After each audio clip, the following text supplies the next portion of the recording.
At the end of the day, though, how much is this going to cost? Well, that's the amazing thing about hydrogen, because depending on how you make it, it can actually see significant cost declines in the future. So when we're talking about clean hydrogen, we usually mean green hydrogen produced from renewable electricity. And in that case, your hydrogen is almost as cheap as the renewables that are used to make it. So if you're in a place with really good renewable resources, you'll be able to have cheaper hydrogen. But even in places with less good resources, we think that hydrogen can be cheaper than $1 per kilogram, which is the price of unabated hydrogen today, and around $8 per million BTUs for those who prefer to think in energy units. And that can be achieved anywhere in the world by 2050, we believe. All right, so let's talk about kind of the pros and cons list. I don't know where cost fits into that, but what are the advantages to hydrogen over other renewables, and then what are the drawbacks? Yeah, main advantage is the fact that hydrogen can serve roles that electrons struggle with. And that's things like seasonal storage, for instance, or just anything where you need storability, where electrons are harder to store, hydrogen is going to be easier. That also leads to a downside, though, because hydrogen is less energy dense than the usual things that we use for storable energy today, like coal or oil or natural gas. So you will need more volume of storage to handle the same amount of energy. Let's talk about the viability as well and how it may differ in different geographies. What is your view on that? Yeah, so for green hydrogen, again, from renewable electricity, really places with the best renewable resources, things like Latin America or the Middle East, even Southern Europe, have really, really good potential for producing hydrogen. And then when you're looking at blue hydrogen, which is produced from natural gas or coal with carbon capture and storage, we do see that becoming more expensive than green hydrogen in the future, especially as renewable electricity costs come down. But that can be a viable option in places like the US Gulf Coast or Russia, where you've got good geological storage for the carbon, as well as ample natural gas that's quite cheap. All right, great breakdown. Thank you so much to our Meredith Annex, our Bloomberg NEF hydrogen specialist. And of course, you can get more from the Bloomberg NEF team on the terminal and online. And they've recently done a podcast called Hydrogen 101 as part of its Switched On series. So from iron ore titans pivoting to cleaner energy to talk of a hydrogen revolution, that's it from this week's edition of Bloomberg Green. We'll be back next week with a deep dive into the state of electric vehicles. And you can keep the conversation going by following us on YouTube, Instagram, and Twitter @Climate. I'm Kaylee Lyons from Bloomberg's World Headquarters in New York, and this is Bloomberg Green.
The great sci-fi art of the mid-20th century teased a vision of the future with one distinct element in common: a life for humans in outer space. Whether vacationing on an exotic new planet or commuting to the moon for business, space travel seemed like it was just around the corner. Yet here we are, a half-century later, and only about 500 human beings have ever left the bounds of Earth's atmosphere. But thanks to a set of ambitious private companies betting on the promise of space tourism, that long-awaited future could be here sooner than we think.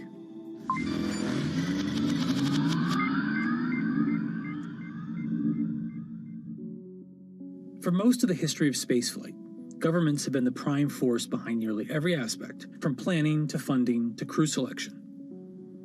But as early as the 1980s, proposals for commercial space tourism began to emerge, along with innovative solutions for getting people there, such as the wild concept of sticking a 74-person passenger cabin in the cargo bay of a NASA space shuttle.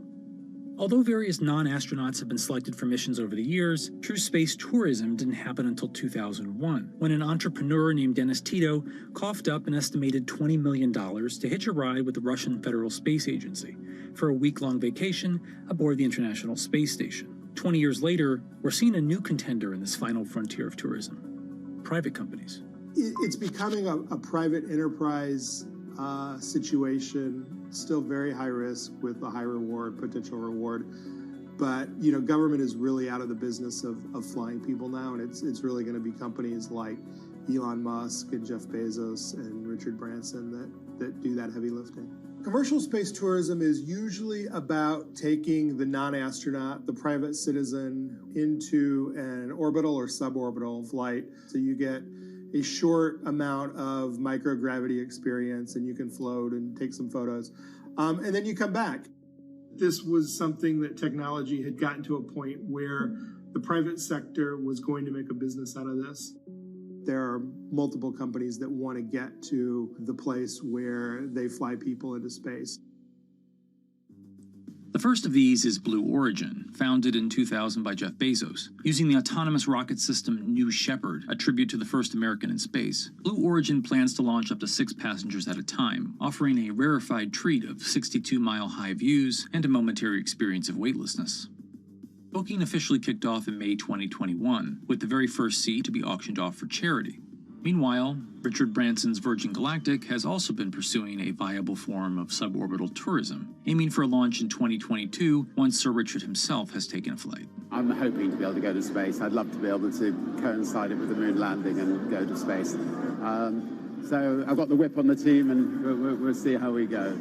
The company claims to have lined up over 600 seat reservations so far, including Justin Bieber and Leonardo DiCaprio.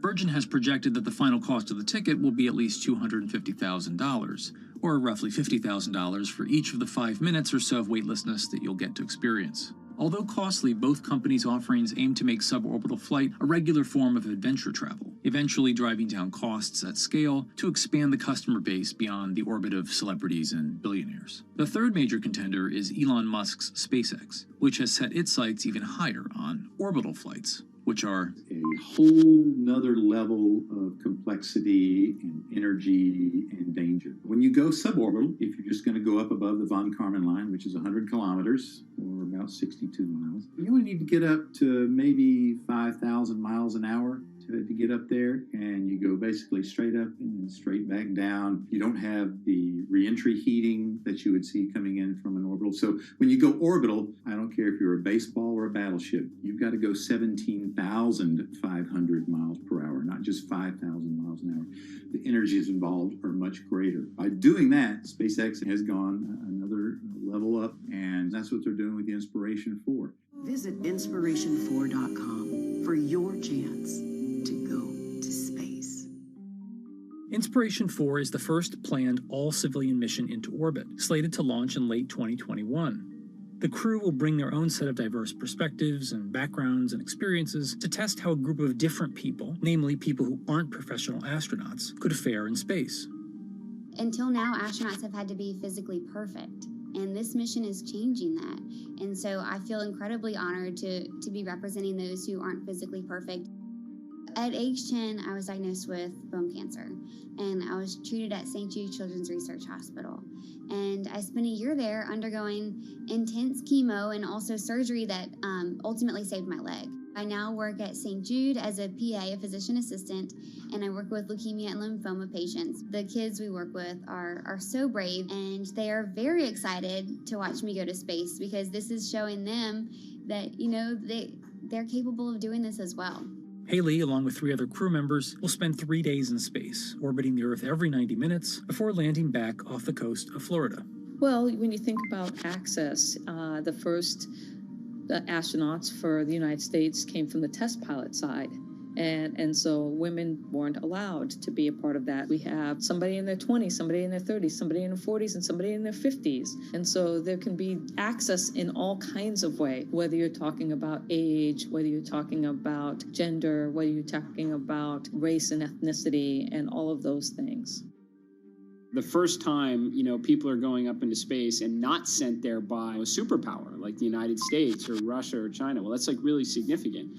And you've got to be very thoughtful about it. The whole game plan right now is to make space really affordable and accessible for everybody, so that you can have fishing buddies going to space someday. But the first is special, and so with that, we wanted to have a crew selection process that could make space available to everyday people.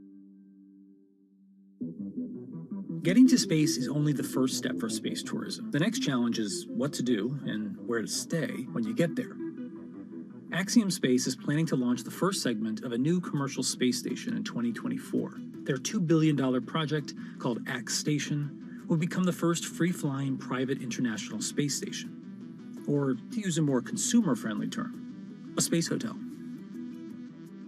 Axiom isn't the only company out to make your space stay a little more comfortable. Bigelow Aerospace has been building what they call expandable habitat technology, like their B330, an inflatable pod module that expands once in orbit.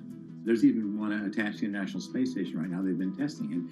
And you take it up and it's rather small, and then you inflate it, and it seems to be working very, very well. This is likely to be the first kind of tourist hotel that you're going to see up in space. First of all, it's easier to carry instead of this giant tin can with all of that. The inflatables are lighter. You just blow them up, and they get a nice big size for about less than half the weight probably. But even as space missions become accessible to civilians, the risks of going into space are incredibly high, and you could die 1,000 ways that we can think of, and 1,000 other ways that we can't think of. This is Michelle Hanlon. She's a space lawyer at the Mississippi School of Law, focused on protecting humans in outer space. Now, I'm not an attorney for any of the space tourists, so I haven't been privy to their private contracts. But I can tell you that the FAA requires certain waivers to be in those contracts. So, for example, the FAA says, well, we're not going to make you make your spacecraft to a certain safety level. We are going to make you, spacecraft operator, make sure that you inform your space tourists of all of the hazards that you know of. I'd imagine a very long waiver, all the ways you can die in space. And you have to understand that there's health risks, and you have to indemnify the US government if you are launching from the United States. So those are things that we know a space tourist has to sign and has to waive. So now let's go back and think about our space flight participants. The FAA calls space tourists space flight participants. They don't call them astronauts. Why is that important? If you're not an astronaut, there's no obligation to rescue you if something goes wrong. It's a lot of money to set up a rescue launch. If it can even be done, it's something really important to think about, and that difference as we cross this threshold from having astronauts in space to having real people like me in space. And when we are able to make it to space reliably enough, there's still a host of other legal and ethical issues to consider before space tourism can truly take off. There are so many gaps in space law that we are going to have to put in a lot of sort of basement ideas. And so, for example, the Outer Space Treaty is a treaty that offers principles and guidelines for state activities, for the activities of national governments. It doesn't talk about private entities. It doesn't talk about humans in space. So now if something goes wrong, so let's think about all the times hotels on Earth are sued, right? So slip and falls. You step on something in the bathroom, you sue the hotel, and it becomes a private lawsuit. because of the vagaries of international law, if something happens in space, well, boy, you can sue the state that launched your spacecraft, you can sue the company that brought you there, you can sue the hotel, you can sue the individual, you can sue every government related to that, because the way the Outer Space Treaty and the Outer Space Regime have set this up is that anything that happens in space first has to go through a diplomatic channel before you think about suing in a court of law. And so every single slip and fall in a space hotel is a diplomatic nightmare. And so we really need to figure that out before we start sending a lot of people there. You think about human rights in space. Here, we don't think about a human right to oxygen because it's kind of all around us and free. It's not in a space hotel. So what happens if something happens and the oxygen depletes? Who gets the oxygen first? And then, of course, let's not even think about the labor. How do you treat your labor in a space hotel where that person may be there for 2 or 3 years without coming back to Earth? So a lot of things to think about. Space habitats are more likely in the near future to focus on research missions and be a home for experiments that can't happen as easily back on Earth. Space hotels, I think they garner a lot of headlines and a lot of news, but at the same time, that's not the first thing that you're going to see happen. They don't offer the compelling business case, I think, that you'll see from a place that wants to manufacture pharmaceuticals or a new type of crystal or some type of filament or fiber optic cables and other things that you can do in microgravity. The things that are actually, a high value finished good, when you get that back to Earth and you sell it for a very, very huge profit margin, that's what's likely to happen in space, as opposed to having a real estate platform that you sell to a tourist. A space hotel is really interesting, and it will probably happen, but it's not likely to be at the forefront of space commerce. Even if space hotels are right around the corner, don't get too excited about booking a trip in one. It's not a cheap ticket to ride to space, and it's going to be, millionaires and billionaires and that sort. But at the same time, the point was made that in the early days of airline trips, that was also a completely unaffordable ticket for most people. Those people who flew were people of means, and over time it becomes affordable to the masses. And I think that's the goal for all the entrepreneurs in space as well, to get those costs down to a point where it's not $10 million or $5 million or $300,000 ride into suborbital space. When it becomes more like buying a first-class ticket to go to Europe from the United States. So that's the goal, and the question is, can we get to that point? Given the immense operating costs of getting to space, it may be years, if ever, until space tourism becomes a profitable venture for any of these companies. Virgin Galactic, the only publicly traded company of the three, has had a particularly rocky year, initially riding on the momentum of a SPAC deal, but more recently beset by launch delays and major funders, including Branson himself, selling large quantities of their stock in the company. Space is really, really, really hard, and it's an absolute cliche, but it's one that happens to be very true. It's just really hard to do. That's also the reason that you've seen the delays that, Virgin had talked about flying years and years ago. And it became such a crazy point that Richard Branson actually stopped talking about it when he was asked, because it was never going to be when he predicted. But it's not insurmountable. And, investors have stepped up because this is something that is doable.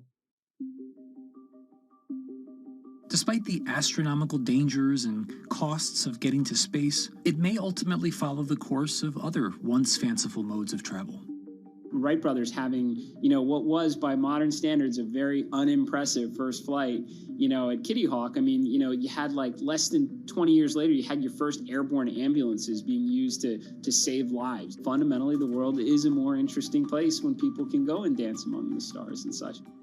The lure of space is innate. It's in our DNA. It's that exploration bug. We are an exploratory species, and we want to go out there and see what's out there. That vision that I had in 1969 of seeing normal human beings travel into space, it's finally beginning to happen. When you get a bunch of people up there and they can all see it for themselves, that'll create even yet another revolution in how we treat our planet and the way we think about it. So while 2001 came and went without quite looking like Stanley Kubrick's ultimate space fantasy, 2021 might finally be the year we're catching up.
If you visit California, you might be inclined to go to Disneyland, or jump in your convertible and take Highway 1 up the coast, or maybe make a pilgrimage to Yosemite. All very fine choices. But if you're the kind of person who revels in our planet's extremes, then it's Route 395 that you're after.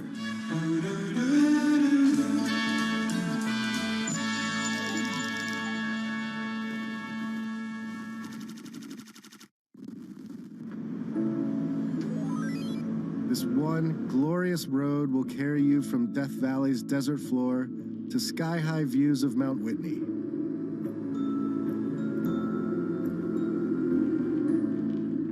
You can see the 5,000-year-old bristlecone pines, the oldest living organisms. Or the bizarre tufa towers of Mono Lake. And true to California's boom and bust spirit, you can saunter around the ghost town of Bodie. What a novel experience to find an empty American city where all the businesses are shut down.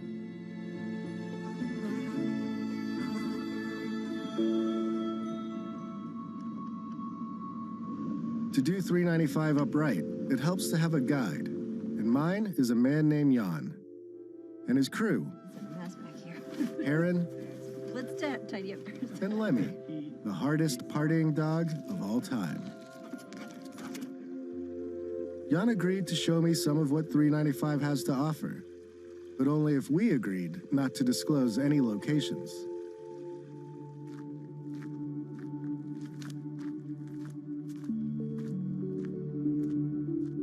My name is Jan Swirstra. I'm an industrial designer out of LA, and I spend a lot of time camping and a lot of time in the Eastern Sierra. It's a place I love, and sometimes I'm known as 395 North because my Instagram account, and I don't like to be known as that, but I'm trying to use it to set a good example and do more with it than just social media. Where did we end up camping? We got here late last night. I wasn't even sure where we are. This is BLM land, right on the outskirts of National Forest, and it's one of my favorite places in the world. Basically, everything outdoors wrapped into one. Yeah. Good thing about California, man. Oh, man. We have so much national forest and public land that you can literally just cruise out and find a place to camp. It's ours. What I wish was mine is Jan's sweet truck. It's a 2019 Ford Ranger. Has about 200 watts of solar in it and a fridge, and has everything that an RV has except for a toilet, but just on a smaller, simple scale. You drive us around day to day in LA, Yep. and then just roll out when you want. It's my daily driver. Handles great, and then when I'm done with work, I can just bail and go camping. So the camper basically has only what I need. Think of it as backpacking with a car. Yeah. The fridge has a couple compartments. This is just a kitchen box, stove, utensils, and a bunch of stuff. This one has just dry food. Then when you get inside, there's a bed. The bed flips up, so you've got tons of room in here. This awning is phenomenal. If you want to pull that over.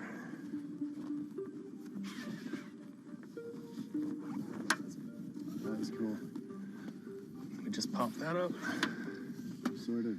So, home on wheels. Yeah. This is my vacation house. Dude, it's so nice, man. Even with his nomad lifestyle, Jan faces the same big question as the rest of us. Do the internet and smartphones have to ruin everything? When you find the super special, beautiful spots, is that you busting out a map and like looking where it might be cool to go, or is it word of mouth and just getting to know people, the locals? And if I see a dirt road, I just want to go down it. So a lot of it's just aimless rambling. It's a desire to just see something. Check that out. For some reason, it's more fulfilling than getting a recommendation from somebody. Or there's tons of apps and websites now, road trip apps, camping apps.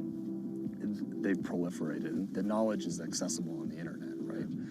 I used to fight the geotags, and I would get really pissed off. I'd be like, why are you posting this place? It's gonna blow up, it's gonna get trashed. Now I've realized that you can't fight it. The internet has just shrunk the world. So we're not gonna stop it. We're not gonna stop people from going there. So I'm a lot more focused in conversation now with trying to set a good example. When you go, pick up your trash. When you're pooping out in the wilderness, don't leave your toilet paper on the top.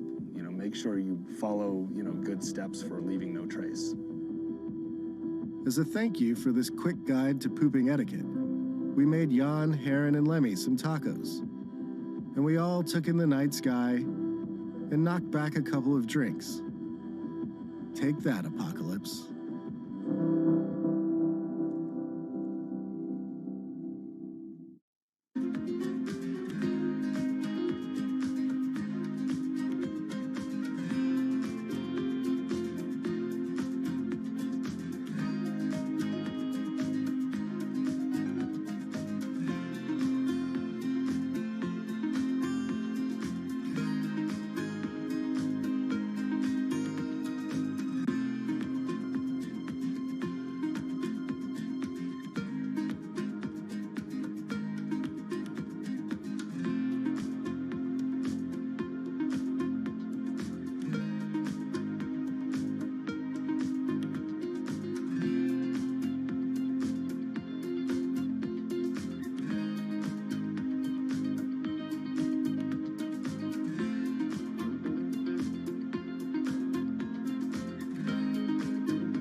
The thing about good times and serenity in 2020 is that they're fleeting at best. After we split up from Jan and continued on our way, smoke started to envelop us.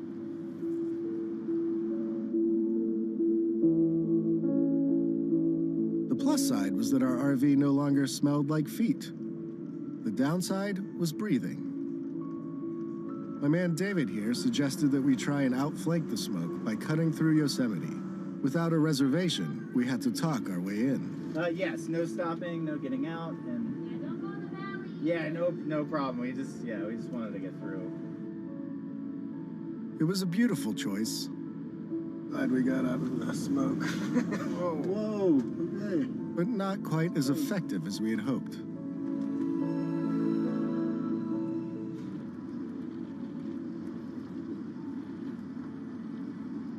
Fast forward 4 hours or so, and we had managed to trade the smoky majesty of Yosemite for the smoky, Look at it. strip malls of the Central Valley. We have made it sort of out of the smoke, all the way across Yosemite National Park and here to the gorgeous Central Valley of California.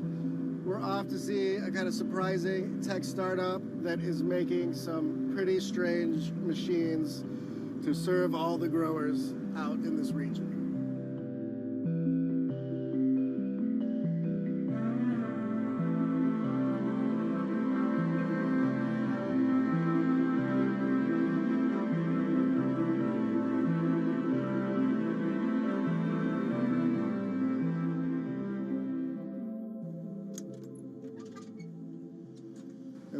So we're here in this near Fresno. This is California farm country, right? We're just south of Fresno, a town called Kingsburg. So we're right in the Central Valley of California. Very, very large farming valley here. It's kind of considered the breadbasket of the world. The Central Valley stretches out over about 20,000 square miles, and the farmers here produce about 1/4 of the food that Americans eat, including a whole lot of fruits and nuts. Tell me a little bit of the background of Gus. I know some of this is like a family business. The roots of this go back a ways. Tell me kind of like how we got to what's essentially like a startup, I guess. Yeah, definitely. So the founder of our company is Dave Crinklaw, and he started the business back in 1982. He started with is basically with his dad was commercial spraying of trees and vineyards. Got to the point where our biggest challenge was labor, just the shortage of it, really. He was forced into innovating, and he had this idea for quite some time about doing a driverless sprayer, and it finally got to the point where he said, you know what, I either got to get out of this business or I'm going to innovate. Organic or not, crops need to be sprayed, and this process has to take place a few times a year. This means hiring a lot of people to work long hours under serious pressure. And so, just like the tech bros to the north, Gus decided to solve all of its problems with robots. On this like labor point, you guys have set this up where you can have somebody in a truck and that one person can monitor, I think, like 8 of these. In order to operate Gus, you have one guy or girl that sits in a pickup and they monitor from a laptop computer. So that person is basically just watching all the vehicles on the screen. They can monitor up to 8 of them at a time while they're out there spraying in the orchard.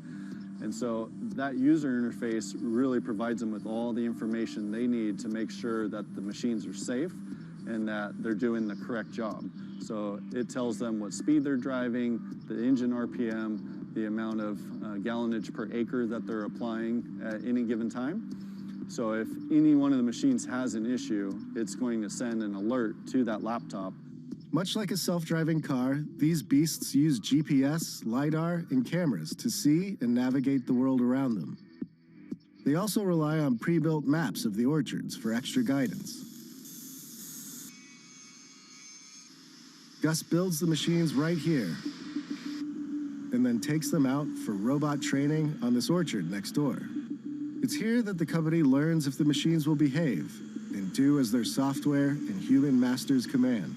So this is kind of like this is a test orchard where you guys put it through the paces and work on the technology? Yeah, so this is our test orchard right here. It's right by our building, as you can see in the background. So every new machine, as it comes off the assembly line, it's put through a commissioning test right here. We test all the sensors on the machine, autonomous computer, all the safety systems, make sure it's doing what it's doing prior to when it's delivered to a customer. So what's it doing now? So right now he's doing a test spray.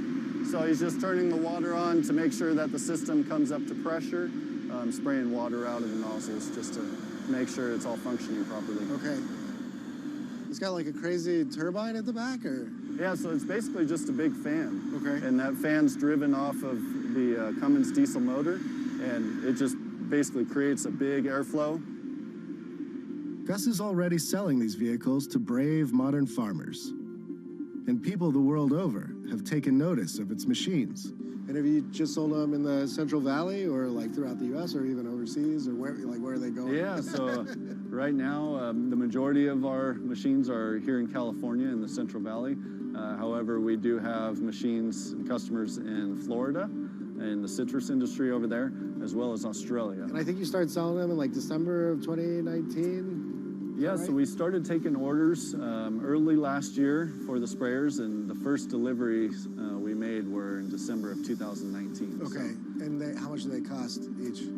So our retail price on these machines is $285,000. So it's not a small investment, but I'm sure the regular sprayers aren't cheap. Yeah, either. I mean we're honestly not too far away from conventional equipment on our price, and the main thing is that the return on investment is very quick due to all the labor savings and the increased efficiency. I mean, these machines, they just thrive.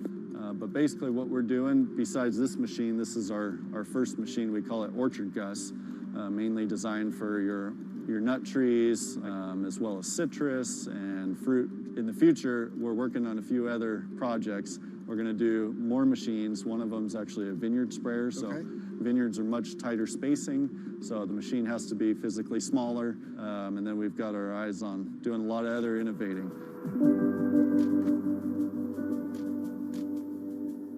That right there, friends, is a Central Valley farmer putting his whole fruit basket on the table. Gary's TED Talk can't be far off. And with that, it was time to get back in the RV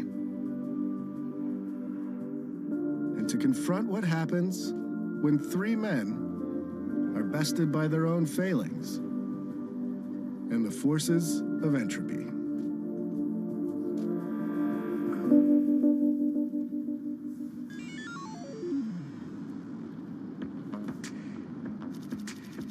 Next on Hello World, we cruise into the Mojave Desert in search of a lunar lander.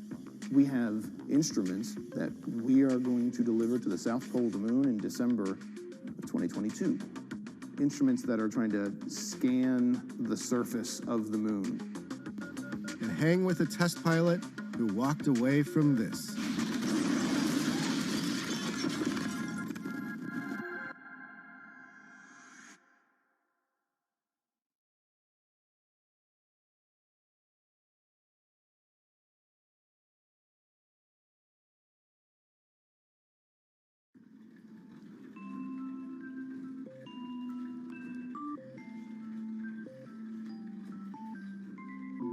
Meet Betty. She lives by herself, but for the last few months, she hasn't been alone. LQ, tell me a joke. Did you hear about the claustrophobic astronaut? No. Apparently, he just needed a little space. Most technology isn't made for 93-year-olds. But this woman is making sure that this particular robot is. LQ, who are you? She's researching the way we interact with machines. And if she has her way, robots will soon be a trusty companion for all of us. My name is LQ. How can I help you? As technology replaces old jobs, it's also creating new ones. I'm Aki Ito, and I'm here to show you the jobs of the future.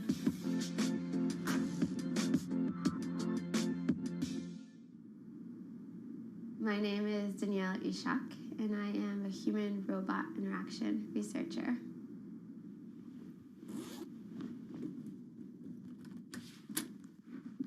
It's really hard to intuitively design a robot meant for a consumer audience.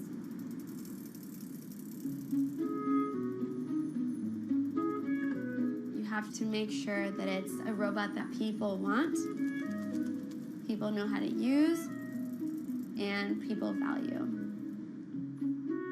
Danielle works for an Israeli startup called Intuition Robotics. Its U.S. office is here in downtown San Francisco. Hello. Hey Danielle, it's Aki. Come on in. The company is funded by a couple big names like Samsung and Toyota. Full disclosure, Bloomberg's venture capital arm is an investor too. This is LEQ. Can I take her out for a spin? Please. LEQ, tell me what you can do. I am a proactive social robot designed for older adults. I can connect you to your family and friends, and even play music. These features might remind you of the Amazon Echo, but you'd be missing the point if you compared her to a smart speaker. She's not meant to just be useful. She's meant to be a companion. Why don't you take a break and have a drink? And that's why she has a head that can nod and make other subtle gestures you might expect from a pet. Through our research with older adults, we're finding that almost on a daily basis, we see that somebody tells her that they love her. Really? Or that they like her. Like, or that they miss literally, her. I love you? Mm-hmm. They'll also tell her, I'm depressed, or I'm lonely.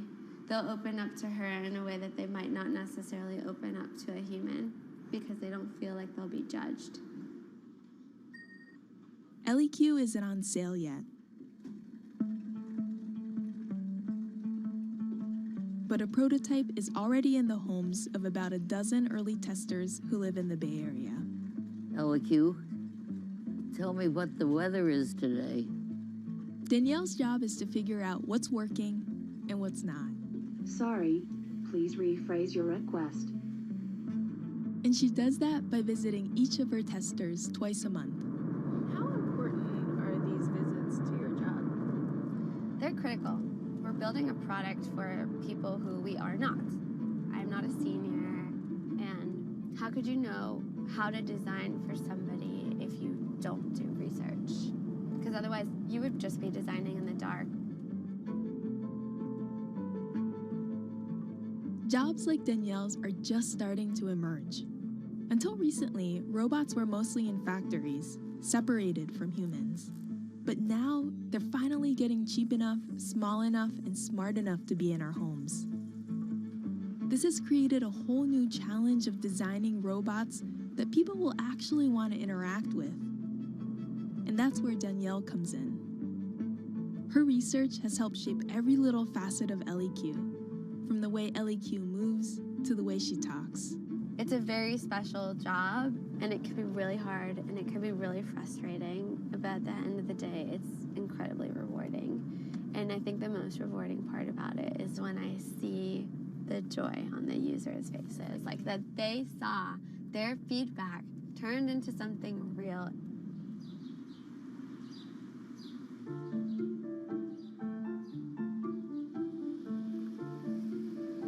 Today, we've driven east of San Francisco to go see one of Danielle's research participants.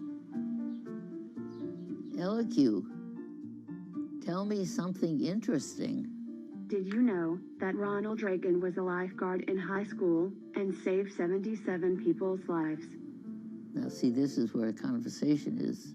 She should open up and I should say, no, I did not know that. I expect her to be able to continue a conversation for at least a couple of comments. Yeah. And why is that? Why? Yeah. Because that's companionship.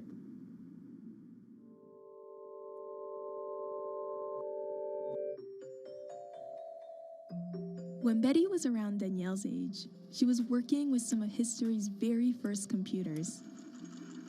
When I was finishing up my master's degree, I was working at Harvard in the computer lab when they were building Mark IV.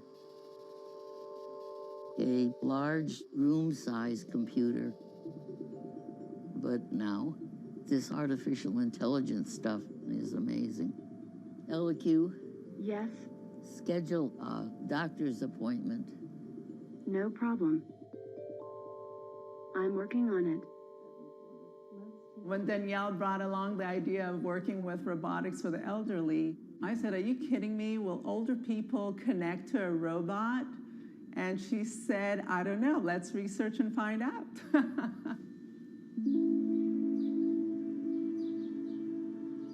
Danielle grew up here in this suburb of Atlanta.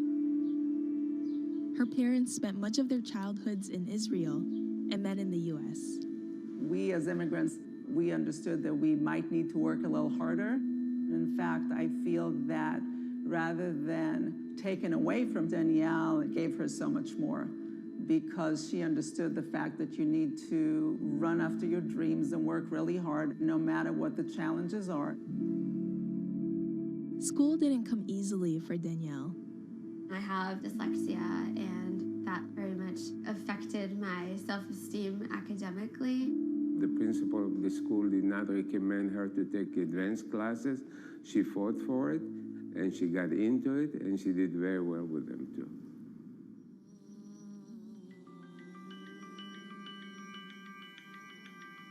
Danielle's first job out of grad school was at X, the secretive research facility founded by Google. It's known for dreaming up all kinds of wacky, far-flung ideas. Can you tell us about the moonshots you worked on? No, I can't tell you too much about the projects that I worked on. I can say that I was working on robotics. She loved the job, but wanted to work on something that would reach real consumers sooner. So she left X after a year and joined Intuition Robotics.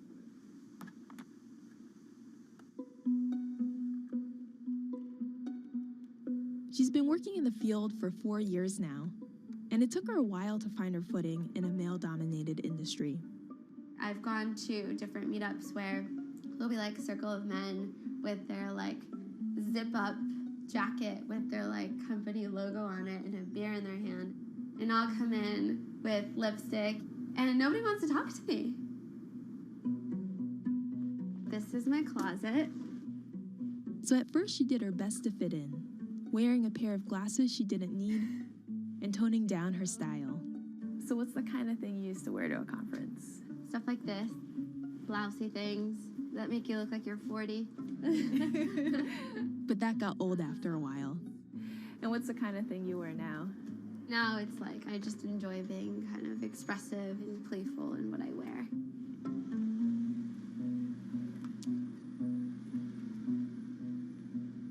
Before we wrap up for the day, Danielle has one more LEQ tester to visit.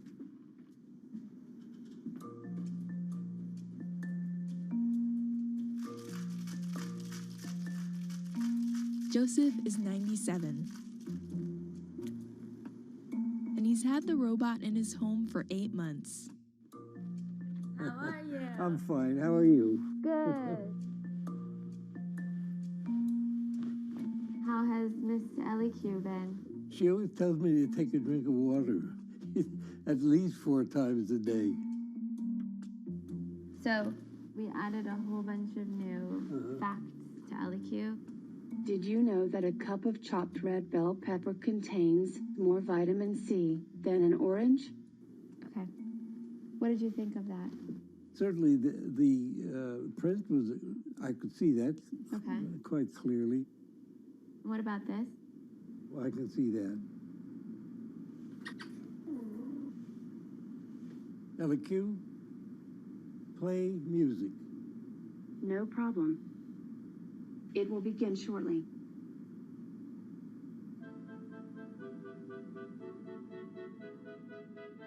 By 2050, almost 500 million people are going to be 80 or older.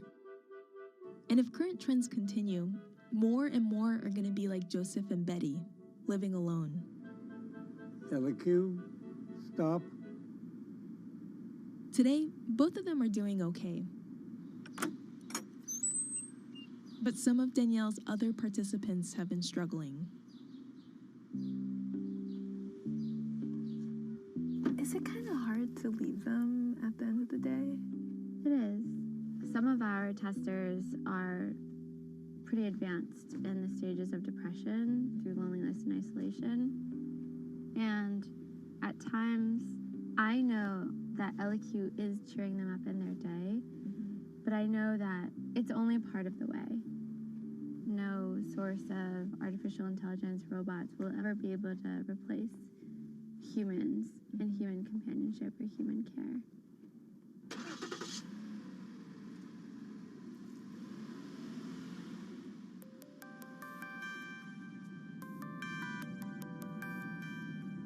The key to Danielle's work is to embrace that very limitation of machines. Robots should help humans do what they love, help humans interact with more humans, help humans in general, not pull humans away from humans, not take humans' jobs and leave humans without purpose. Whether it's in our workplaces or in our homes, robots are soon going to be everywhere. And it's up to Danielle to make sure this robot-filled future leaves us just a little better off. So don't be afraid. And if you are afraid, come and join us, because I promise it's a friendly place.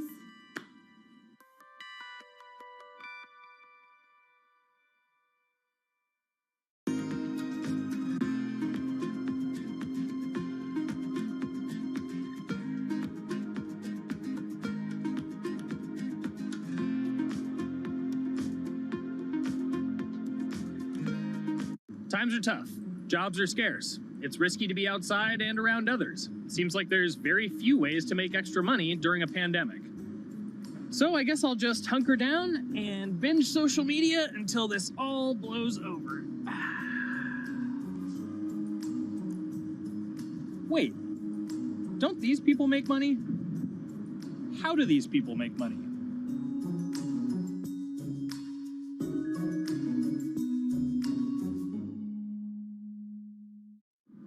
Streamers, YouTubers, Twitch stars.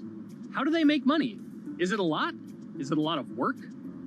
I know, I gotta ask somebody in the biz, and I got just the guy. Austin John Plays. This is your full-time job now, right? As of November of last year, yes. This was always just kind of like a side thing. Like, any money that I made from doing my videos and whatever else, I never touched that because I didn't really think of that as being like real money. And then it started coming in more and more. And then it was like I hit my first day that I broke $1,000 and I was like, this is actually going to be money. How did the YouTube channel come to be? When the game Pokemon Sun and Moon came out for the 3DS, there was like things that I learned about the game, and then I wanted to just share that information with people. And at the time, I didn't have any way to capture a screen or anything, so I found like generic footage and I kind of put it all together with so much editing. And that video got 6 views. And then 2 days later, I made another one, and that one got 12 views. And then I just started pumping out more and more content, and people were like, this guy knows what he's talking about. It really just started building on top of itself, and then it was like, my channel really focuses on tips and tricks. So I play a straight 18 hours, and I'll finish the game or get to about the 40-hour mark, and then I'll make my first video. While I'm going through, I have a giant notepad and just scribbles everywhere, and I make these notes of like the things that stumped me, so I know the things that may stump other people. What do you need to think about if you're building your YouTube channel? 1, you need to do something that you're passionate about. Not that you like, not that you think you're gonna make money on, something you're passionate about. The other thing is something that other people are passionate about. It holds a special place to them. And third is, it needs to be something that people are gonna seek out information on. In order to enter into the marketplace, you either need to be better than everyone else, you either need to be faster than everyone else, or you need to be more accessible than everyone else. And you can't be more accessible because it's already on the platform. Granted, if you understand how the algorithm works, which is very similar to Google Analytics, then yeah, you can have a little bit of a head start. But if you're not doing it faster, and if you're not doing it better than everyone else, then why should anyone watch your channel? So my income as a YouTuber kind of breaks down to 3 different ways. 1, which is the bulk of it, which is ad revenue. Whenever you go and you watch a video and then there's an ad and then you wait 5 seconds and you hit the bottom right corner and then you go on to the next video, or a non-skippable ad, or the video starts immediately, you get the little banner ad at the bottom, or if you scroll down from the video, the first thing that shows there is an ad. Those are the 4 different types of ads that can appear on every single YouTube video. And all of them pay a certain amount. It varies on lots of things, like the country of the person who posts it, the country of the person who watches it, the time of year, where you are in the quarter, if there's anything going on with a reduction in ad revenue. Like, great example, COVID-19, companies weren't spending as much on advertising. So because of that, CPM went down. CPM, numeral for 1,000. And that means that for every 1,000 views, you get a certain amount of money. Now, on low ads, when I first started off, my CPM was 30 cents. So every 1,000 views, I made 30 cents. But then once I signed with an MCN and I started making more quality content and more engaging content, some of my better videos and certain times of the year, I can see CPMs as high as $12 to $14.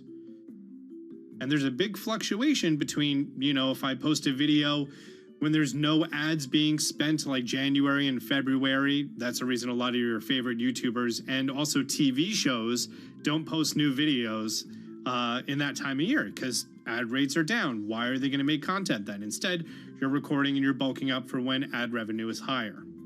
The second way that a YouTuber makes income is support, crowdfunding, things like that. When I first started off, Patreon was really the only option, but then they started rolling out supporters and members for YouTube channels. So whenever I have a live stream, you can click a button and then you can become a member, and then you get special icons next to your name. I believe they're called badges. Or on any video, you can hit the join button, and that helps support the channel. And then the third aspect of that would be merch. And for me, my merch has been somewhat basic. In fact, I'm wearing one of my t-shirts from last year right now. You have to endure the times that your first video gets 6 views, that you posted on Reddit and they say, shut up, and then an auto mod bans you. You have to go through that, because until you go through that and you discover why you're doing it, you're not doing it for other people, you're doing it for yourself. If you're not loving what you do, then it's not worth it. Huh. So make a channel about something that I'm passionate about. Oh, sweet. I guess I can make the channel about that.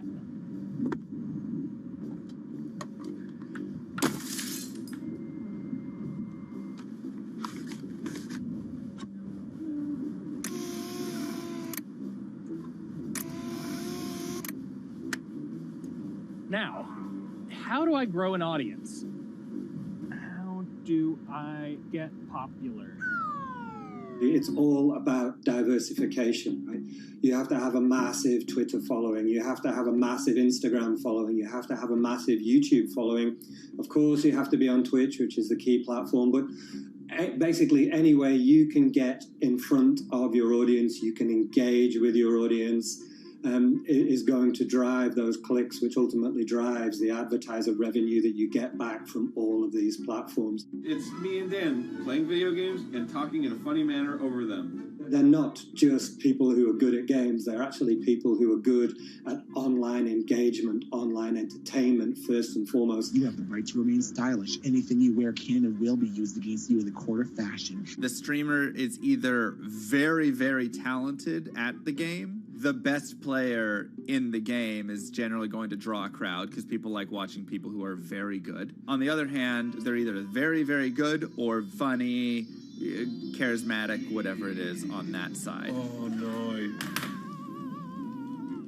You know, it becomes more of a show where they talk about other things outside of the gaming world, and gaming becomes really just a backdrop and an excuse to engage with that audience. There were those weird, like, Ronald McDonald, like, straight to VHS movies. You remember those? I'm personable, I'm chatty. I would kind of, you know, when boring things were happening in the game, I would ramble on about, you know, movies I'd watched or books I'd read and, you know, or conversations I'd had and stuff like that. And so I think being personable was a big part of that.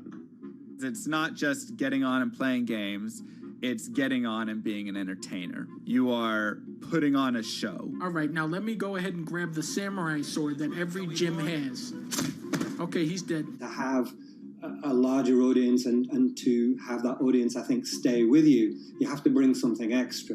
You know, you have to find your niche. You have to find what works and what connects with the audience and what makes them laugh and what makes them keep coming back.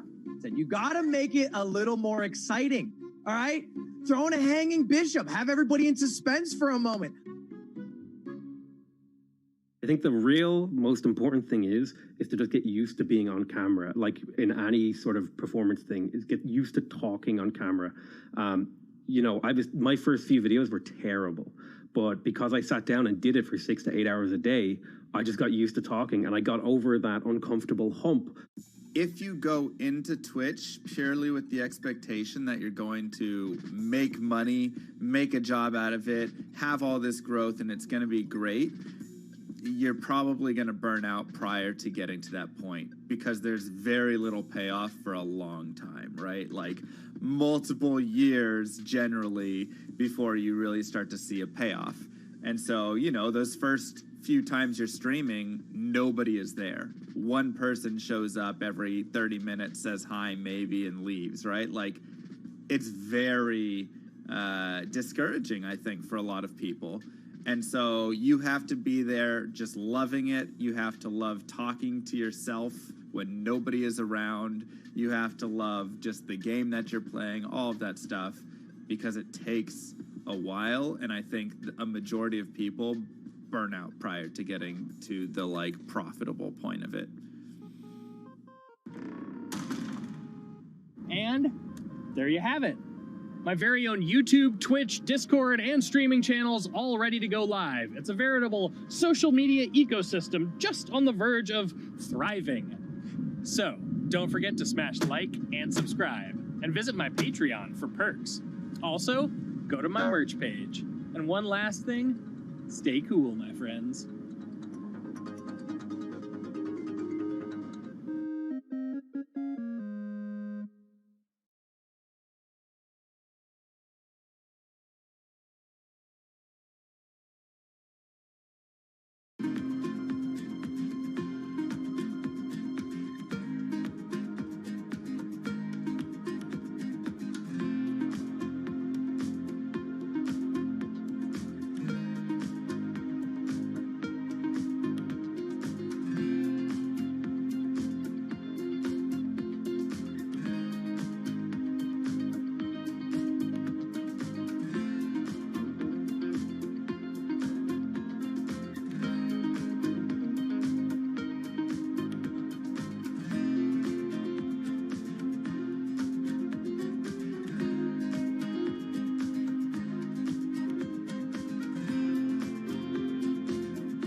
This is Bloomberg Business Week.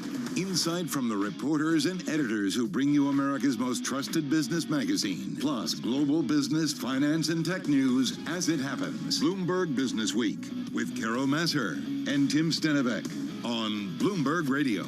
And a very good afternoon, everybody. It is Friday's Eve, or Thursday, May 11th, 2023. Carol Masser along with Matt Miller. Thursday. Sorry, Thirsty Thursday. Listen, I can either turn my mic on and off myself, or you guys can do it. Yeah, just make a decision. You know what? He's a grown man. He's almost... I'm doing it myself He's almost from now 50. on. He can do it himself. Can I say that? Yes. Okay. I mean, what? My age? Yeah. Are you okay with that? Do you think it's going to limit my Well, job prospects? you know, you're a guy, it doesn't matter. For women, it's a whole different story. But that's going to come up a little bit later on, maybe in the broadcast. Oh, we're going to talk about that. Coming in hot. Not coming in hot, regional banks. We're seeing investors overall selling stocks, buying bonds, renewed concern about the regionals. We're going to talk about that. We're also going to hear Jamie Dimon saying, hey, folks, regulators, yoo-hoo, it's time to wrap this stress up. But not in a comprehensive way. Well, how many pages does he say? 200,000 pages? His stress test was 200,000 pages. He says the second 100,000 pages he could have maybe done without. That was kind of, I think, my favorite quote. We're not going to play that quote, but it was one of my favorites. We're also going to double down on Disney, stock down the most since November. Yeah, November of last year, I believe. On streaming concerns, we've got a great roundtable on the quality of the earnings and its streaming business. And then you were like, hot and heavy, we got to do this. No, actually, our Ari Agami was hot and heavy. Well, I think you're talking about the immigration issue, which I think is huge. Either from a 35,000-foot view, you know, or on the ground. How we look at immigration in general as a society, or on the ground at the border today. Yeah, cities around the nation getting ready for it. We've got to figure out this immigration policy. Title 42 expires today. I vote, you vote. Can't our lawmakers figure this out? It seems a little bit weird. Well, we'll talk about it then. And you know what economists say? Bring them in. You know what CEOs say? Bring them in, because we need workers. Well, it depends which ones, right? A lot of them say to me, bring them in. Yeah, they want the ones with degrees coming in, right? They don't want... I would say a mixture. Yeah. Oh, my God. We're going to talk about more. Right now, though, folks, it's over to our TV colleagues. We're going to talk about the markets, talk about the trade. That's because Countdown to the Close on radio, TV, YouTube, and Originals starts right now. Countdown Countdown to the Close, Bloomberg's comprehensive cross-platform coverage ahead of the U.S. market close starts right now. This is the countdown to the close. About 60 minutes left to go in the trading session. Romaine Bostic here alongside Scarlett Fu. We're joined right now by our colleagues Carol Massar and Matt Miller. Welcome to our audiences across Bloomberg Television, Radio Originals, and those folks streaming us on YouTube. An eye on the markets here, Carol Massar. Markets have basically started the day under pressure and have not really gone much of anywhere ever since. We're off the lows of the day, but far off the highs as well. Yeah, selling stocks, buying bonds. We'll get into all of that in just a moment, but they're also selling the regionals once again. I heard you talking about it in your last hour, but it's really been one of the big stories of the day. Glad you listened to our program. Well, you know, half listen. Can I just put it out there? No, I always listen when you I was listening to the dead. Hey, let's bring it up, though. If you look at the KRE, right, the regional banks, they're down about 2% as a whole. The KBW Bank Index is down 1%. PacWest is the one that's really a bummer today. Regulatory filing reporting a 9.5% drop in deposits last week. Did not give an update on total deposits. Did say, though, it's got available liquidity of about $15 billion as of May 10th, but nonetheless, investors not impressed, down 22% on PacWest. Western Alliance has often been under pressure similarly, but bucking that trend, they did come out and did say that their deposits grew. They're up, Matt, about 1/3 of 1%. All right, very interesting stuff. But, you know, the regional banking issue, add that to the rise in initial jobless claims. We saw an unexpected jump to 264,000 in the week, and that makes investors worried about a recession, right? So we saw stocks down a little bit. We see them down a little bit right now.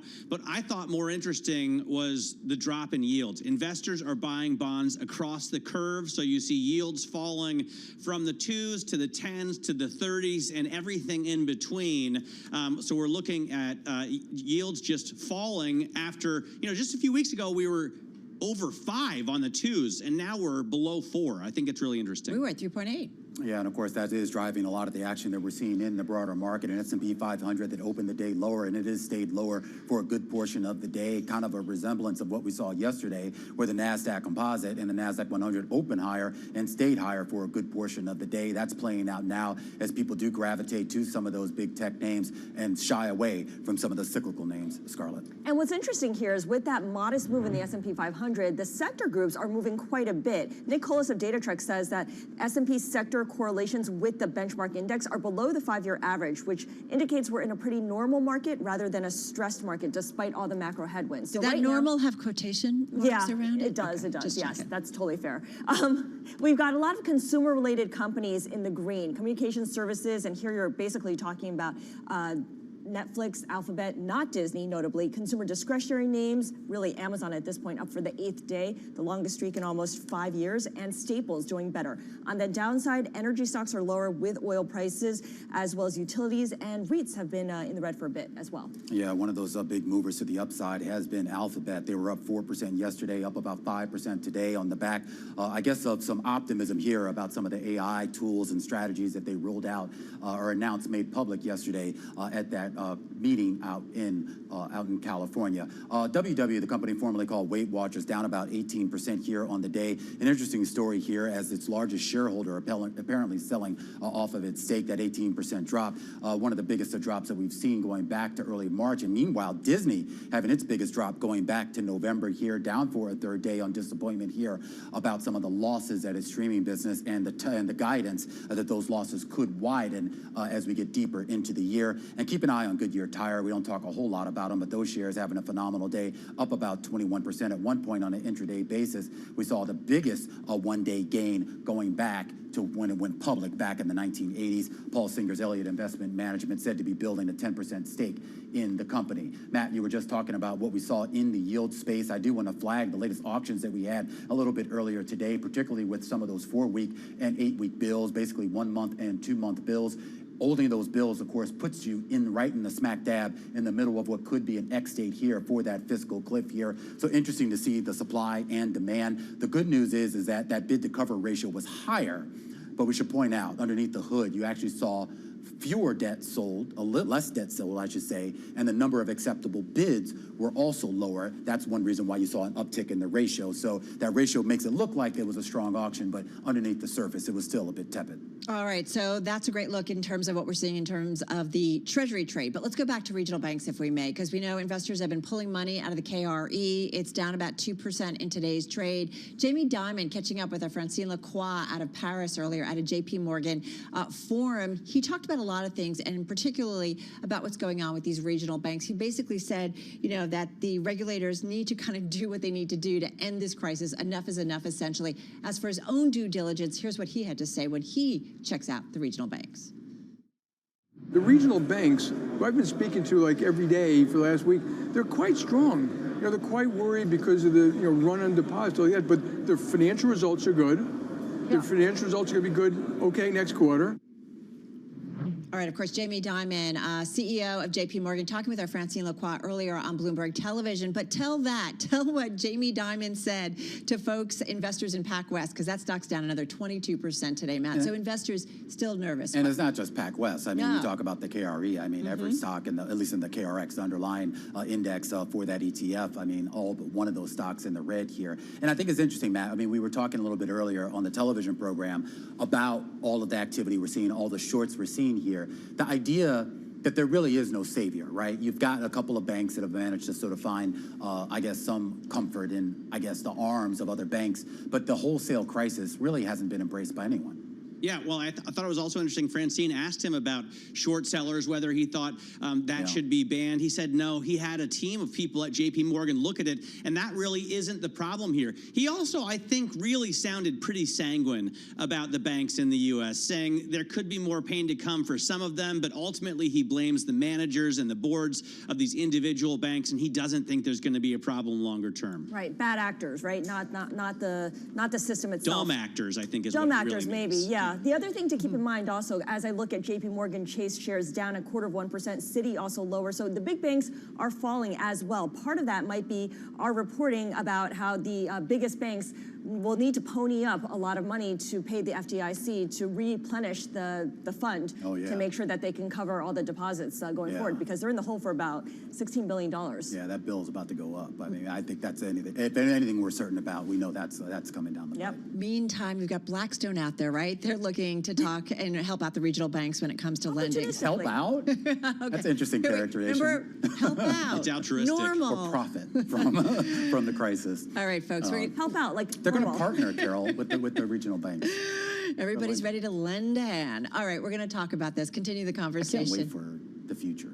Where we're all Which future? Where we're all just going to be less than an hour or 6 months from now? Which future are you talking about? Who knows, Carol? All right, it's time to say goodbye. I certainly don't. See all right. you tomorrow. One thing I do know is we will be back in less than an hour's time. This team, we're gonna, don't forget, we're gonna count you down to the close on this Thursday. Radio, TV, YouTube, and Bloomberg Originals Beyond the Bell. Join us at 4 p.m. Wall Street time.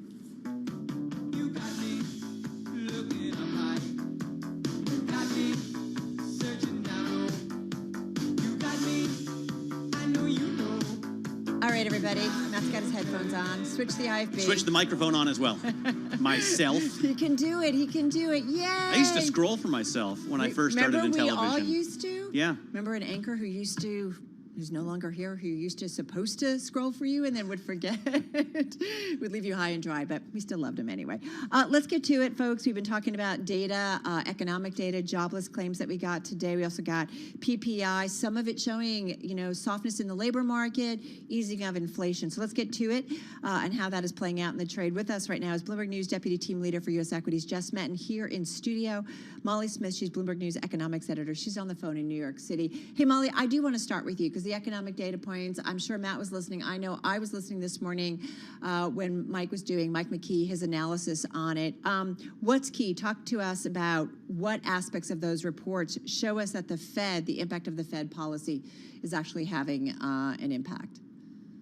Sure. So we can start with the producer price index. So that's a measure of wholesale inflation. Comes after we had the consumer price index yesterday, which we did see some moderating in that form of inflation, that one being a more closely watched gauge by the public. But this one is really important for the Fed, especially because some of the subcomponents in the PPI report feed into a separate inflation measure that the Fed watches much more closely, and that's what they use for their inflation targeting. So seeing PPI coming down on an annual basis to the slowest pace since 2021, good news there, and this has been extending a year-long decline, just looking at how commodities costs have come down, and supply chains have improved. We also got the jobless claims data today, so we get those every week.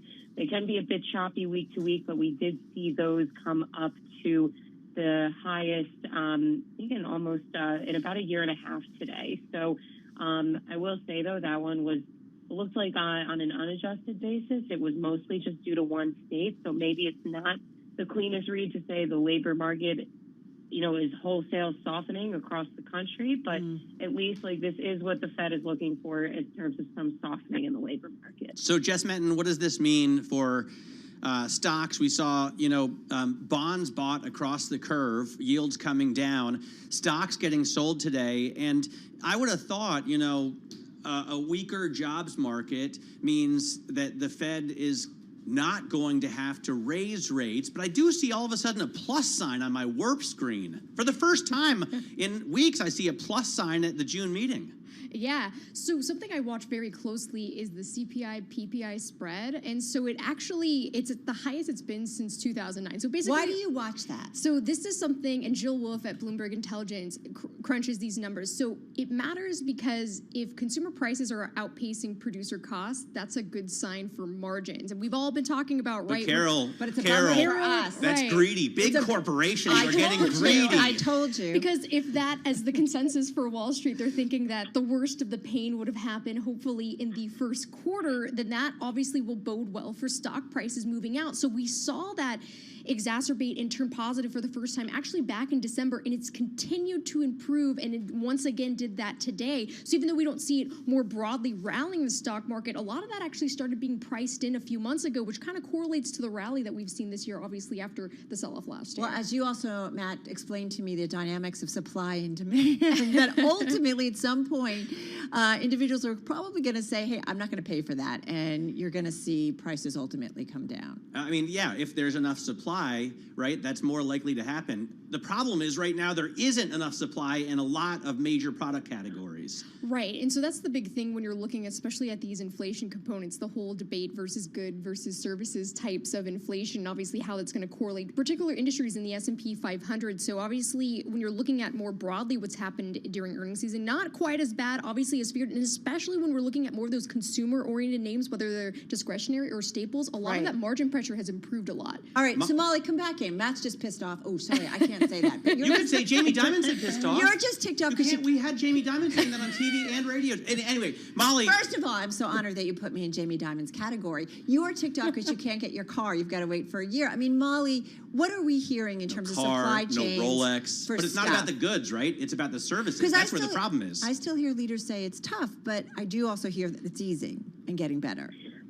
Well, to Matt's point, it is really about the services costs right now, and that's what was flagged in the PPI report as far as the advance that we did see. About 80% of that advance in the monthly gauge was due to services costs. So that's obviously not as good looking from the Fed's perspective there, because that's where services costs have been so hot, and they need those to come down. They also need the good side to come down, because goods inflation had been moderating through a lot of late last year. That's when the supply chain improving story was really the strongest, but we've seen goods inflation come back up. That was really evident yesterday as well in the consumer price index. So it's tough. You know, the way these things are calculated, it may look really great from a headline number, but you've got to dig into those details to see what the Fed officials really Molly, you know what's really cool for you, and not so much for the markets discussion, so Jess might not be as interested, but... So Jess, feel free to do some reading. Carol and I spoke yesterday with Danny Blanchflower. I talked to him again today from Dartmouth, of course, formerly of the BOE. He says the unemployment rate since 2008 is not at all correlated to wages, which I thought was so interesting, because we keep asking, like, can we really have a recession with unemployment at 3.5%? And the answer, according to Blanchflower, is yes, because unemployment is broken as a gauge. What do you think about that? That's interesting. I hadn't heard that before, but I think, there's an interesting debate going on in the Fed as well. And we had a story about this recently of just how connected are wage pressures and inflation. And are they, I think the common consensus is yes, they're related, but the question is which drives the other. And that's really where the Fed right now, at least Powell, is saying that wage growth is not the main driver of inflation. See, Matt, did you hear that? Remember, we talked about this yesterday. Yes. We were shocked. I did. Yeah, Because it feels like, Molly, we have talked so often that part of the problem with inflation is wage pressure. And Jay Powell at the last meeting said, hey, folks, that's It's not a not the big primary component. driver. But Yeah. then what is the Right. primary driver? Well, I think right now it looks to be core services ex housing for a lot of it, which a lot of it, granted, yes, that is wages, but it's still this is really just, it's still on the demand side, right? Like we still have two people that just want to get out there and spend a lot of money. And I remember when I last hit with Carol, it was like, Carol said, I'm not spending that much money anymore, but the rest of us maybe still are. So a lot of people. That's what happens when you have a kid in college. They want to go to travel. They want to keep doing things. And that's still really what's keeping prices elevated. Jess, go to your story, though, about animal spirits at Gauge, because let's go back to the markets, if we may, for a Because moment. this is an important indicator when you want to look on the contrarian side of things. So pessimism been at the most extreme. So it's 15 consecutive months. This is Wells Fargo's Animal Spirits Index. So this Is it a longest good streak- index? Is it so reliable? this is more when you're looking at, so economists will gauge this to see, okay, what does this mean as far as the economy, where it's headed? But from a stock market perspective, when you see, and we have a lot of other sentiment indicators we've talked about, Carol, you and I, about how extremely been in that pessimism category, that typically on the other side of things, Bloomberg Intelligence feels like that's a contrarian indicator in a good way for the stock market, because how much lower can those bad expectations go? And actually, Gina Martin Adams and Jill Wolfe over at BI, they think that a lot of these concerns about the consumer and the full impact of rates might actually continue to get pushed out to maybe even to next year, because a lot of that hasn't totally come to fruition when we've looked at the earnings report so far. I get the same feeling when I talked to yesterday. I talked with Ed Hyman from ISI, and he said he's forecasting a recession for the summer, and they said, well, maybe in the third quarter. And I feel like he's getting ready to push that forecast out to 2024. Can I just say what was funny at Milken is that the folks that we talked to, they thought, we thought recession was a last year story. We thought we'd be through it. And we're amazed that here we were back in 2023 talking about it again. In the ECFC function in the terminal, when you go to that, you can look at yearly, you don't see the contraction there, but then quarterly as well, it keeps getting pushed out. So originally this year, it was the second and third quarter. Now it's getting pushed out to the third and the fourth quarter. Molly Smith saving you 20 seconds, 25 seconds. What's the next key economic data point we should focus on? Well, let's see. Tomorrow we're going to get the Michigan consumer sentiment data, and probably more interesting from that, I would think, is what's going to happen to inflation expectations. For the year ahead ones, they really came up very high in April, so it would be interesting if in early May if some of those came down a bit. And then looking ahead to next week, retail sales stand out, and a couple others on housing. All right, that should keep us a little bit busy. All right, guys, we're going to run. Our thanks to our team. Jess Matten, sometimes co-host here with me right in the studio, Deputy Team Leader for U.S. Equities at Bloomberg News in our studio. Molly Smith, thank you. Economics Editor at Bloomberg News on the phone in New York City. Carol Master, Matt Miller, you're listening and watching Bloomberg Business Week on this Thursday. This is Bloomberg Radio.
events, headlines, and breaking news 24 hours a day at Bloomberg.com, on Bloomberg Television, and the Bloomberg Business app. This is a Bloomberg Business Flash.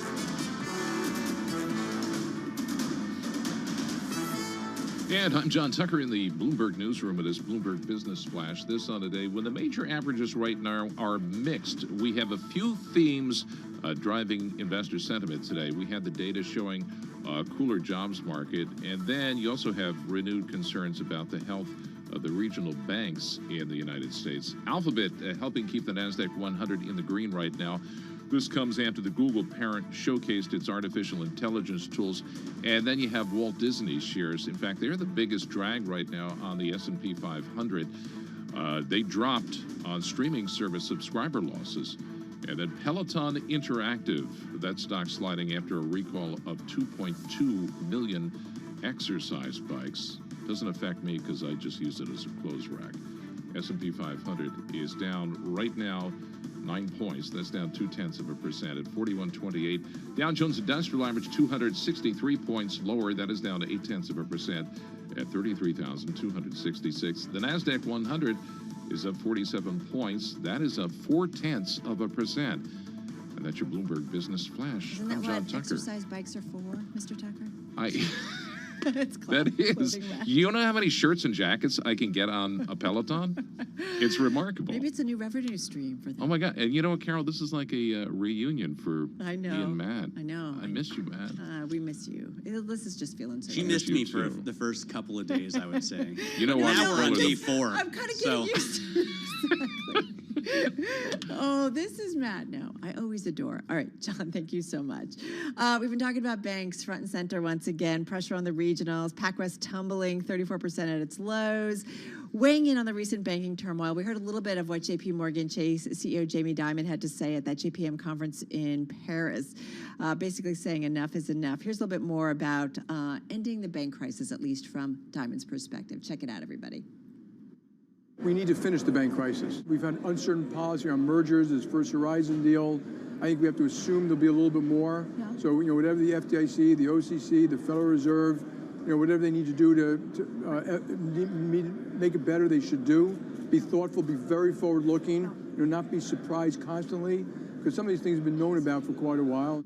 That, of course, is JP Morgan CEO Jamie Dimon at the JPM conference in Paris, speaking earlier to our Francine Lacroix. And hey, one more thing, Blackstone in talks with regionals about forming some partnerships where they would basically make loans that the firm funnels to its insurance clients. So underlining the growing heft of private capital's heavyweights in financial markets. I mean, it is a lot. There's Matt. more private. What am I missing? Private capital is getting involved. No, you pointed this out to me, and now I've started to notice it. Yeah, it's a big deal. So, all right, let's get into it with our Bloomberg Intelligence Senior Analyst for U.S. Regional Banks. To my left, Herman Chan, and Bloomberg News Regional Banks and Insurance reporter Max Reyes. To my right, both in our Bloomberg Interactive Brokers studio. All right, so first of all, are we facing another round of problems, or is this just investor nervousness? Max, how are you seeing it? I'm really loath to try to pin things one way or the other. I will say that the issues we are seeing at the banks, for the most part, are the ones, like Dimon was saying, ones we're already aware of. The one thing that is new, the one new piece of information we have, is that PacWest did see outflows to the tune of about 9.5% of its deposit base last week. Through the end of the week. 10% almost? That's a lot? Yeah. No, it is. That's called decimated. That is the literal definition. Yeah. And that was after reports, Bloomberg was first to report that PacWest was looking at strategic alternatives, including a deal, including some kind of equity raise. But that goes to the concerns there. At the same time, though, Western Alliance, which has also seen the stock under pressure, said basically deposits are up from the end of last quarter, from the end of last week.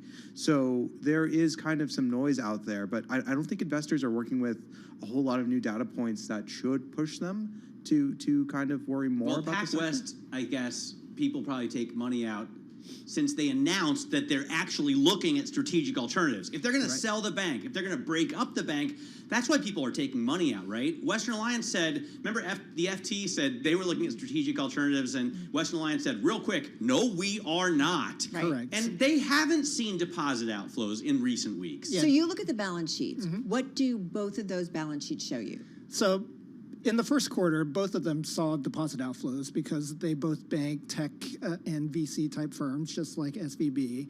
What we've seen from the both banks through April was that deposits were stable to up, and now we're seeing a bit of a change in tone from both of them, where, as Max articulated, Western Alliance is seeing some stable deposits with some inflows, and then PacWest is seeing some outflows. So I think PacWest is just succumbing to some of the issues from headline risk, and also they cut their dividend to 1 cent. So there's some data points that show that potentially PacWest is a bit on shakier ground versus a bank like Western Alliance. Is it just investors like, okay, dividend cut, not a good thing, why should I hold it? Is it just investors not happy? But if you look, again, fundamentally, it is still a sound, quote unquote, bank. Right. Fundamentally, they have available liquidity to take care of any deposit outflows from uninsured deposits. So from that vantage point, they're exuding Even if stability. there's a run on the bank? Right. Even if there's a run on the bank, they can take care of all of the uninsured deposits with no underlying issues. It's just the lack of confidence is breeding in the stock price, which is driving some deposit outflows, and that vicious cycle just continues. Do we understand this now, Max, that most of the banks in the KRE have the assets to cover deposit outflows, but that investors just don't want to hold these assets, and that's why we see a drop in the price, and that's why we see people talking about the possibility of short selling bans? Yeah, so the question has become, are investors just reacting to, are they just kind of discounting the losses to profitability, which makes sense, right? As funding for banks, the deposits that are so precious to them,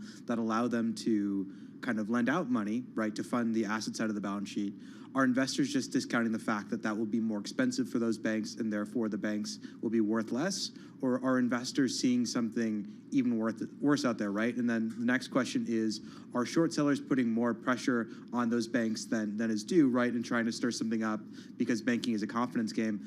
I don't know exactly where to go, and I think that the problem we end up in is that we want to group all these banks together because they are all regional banks, but that is a category that includes banks from everywhere from 100 billion or 10 billion, starting there, all the way up to 500 billion, right? When you say regional banks, it's not a very clear-cut category, and there's a lot of folks who fall everywhere in the middle, and a lot of banks that are run differently from each other. So trying to draw clean parallels is actually kind of difficult. So in short position, you look at PacWest, 70% of the float is shorted. In Western Alliance, it's about 9%. And Jamie Dimon, by the way, said today he doesn't believe that that everybody in the market is acting, maybe, I don't know if legally is the right word. I feel like it's dangerous to say that, but he thinks some short sellers are bending the rules a little bit. Right, creating their own news cycle is maybe a correct way to think about it. Well, and I often wonder if people are shorting shares that were shorted already, because we saw S3 data, Bob Sloan's firm S3, say that 96% of the KRE shares are short. Right. How can that be possible? Surely more than 4% of the people that own shares in the KRE have forgotten to put them up for loan, right? So 96%, really? Yeah, that's a big number. I'm not sure how that data is calculated, but it just sort of articulates the negativity across the regional bank space. And fundamentally, while they can carry the deposit outflows without any issues, there are negatives in terms of earnings, as Max mentioned. So you look across the board, across the balance sheet and income statement, higher capital, weaker lending, deposit instability, weaker net interest margins, tougher fees, higher expenses with the FDIC coming out with higher assessment costs. So it just, put it all together, it makes for a tough environment for regional banks. All right, so Jamie's basically saying, come on, regulators, let's put us out of our misery and do something. Max, is there something the regulators could do? But not do everything. Did you hear the interview? But the point is... Francine said, do you want to see a comprehensive solution? He said, no, not a comprehensive. He said, whatever it takes, but not a comprehensive solution. But what can regulators do? Because sometimes when regulators jump in, it really freaks out investors even more. So what is it that regulators could potentially do that would put some calm in this? So the problem we've run into is that there are a few different things that people are talking about that have a few different, let's call them externalities associated with them. One thing that folks like Dimon are perhaps banding about, right, is this idea of putting a pause on short selling financial stocks, which we saw in 2008. But that raises a question as to whether or not, instead of doing something to calm markets, you're basically saying, oh, markets cannot function at, at a normal level, at a healthy way, with healthy buying activity and shorting activity, right? Because there is something to be worried about. So that creates its own question of confidence. Then the other thing that people are talking about is, oh, we have to increase the insurance caps, right? We have to increase what the FDIC covers, right? Maybe it's similar to a program like what we saw in 2008. Maybe it's just raising the $250,000 level. But the problem with that one is that's not really in the hands of regulators. That would require some kind of move by Congress, which is obviously in deadlock and dealing with the debt ceiling and all kinds of things. So regulators do have some wiggle room, but it's really tough to, I'd say, find a clean solution to this problem. I mean, especially. Herman, are regulators sending somebody from their team to each of these, or some of the more systemically important, perhaps regionals, saying, we're going to look at your books, we've got to do it, or is folks from the local regional Fed banks doing it? We've got about 20 seconds. Yeah, I think the local ones are probably embedded in some of the more tougher banks in the spotlight and just seeing what's happening on a day-to-day basis. I mean, Jamie Dimon's calling them up. He's saying, they seem okay. Right. From an earnings standpoint, it should be fine, but just some headwinds from a fundamental standpoint, but overall have the ability to withstand some of these market pressures. But here we are again, thinking things had calmed down, and, we're back at it. Herman Chan, got to run. Guys, thank you so much. Senior analyst for U.S. regional banks at our Bloomberg Intelligence team, Max Reyes, regional banks and insurance reporter at Bloomberg News, both of them here in our Interactive Broker studio. Want to go off to a World and National News, Matt? Yeah, let's do that. Let's get a check on the latest world and national news with Nancy Lyons at the Bloomberg 99.1 newsroom in Washington, D.C. Thanks, Matt. Homeland Security Secretary Alejandro Mayorkas is warning migrants the end of pandemic-era border restrictions does not mean they have a free pass into the country. Mayorkas says if anyone arrives at the southern border after midnight tonight, they will be presumed ineligible for asylum and subject to steeper consequences. I want to be very clear. Our borders are not open. People who cross our border unlawfully and without a legal basis to remain will be promptly processed and removed. Mayorkas says those entering illegally will be subjected to a minimum 5-year ban on re-entry and possible prosecution. Mayorkas says it'll take time for the new policies to take hold. He says what the U.S. really needs is action from Congress on immigration reform.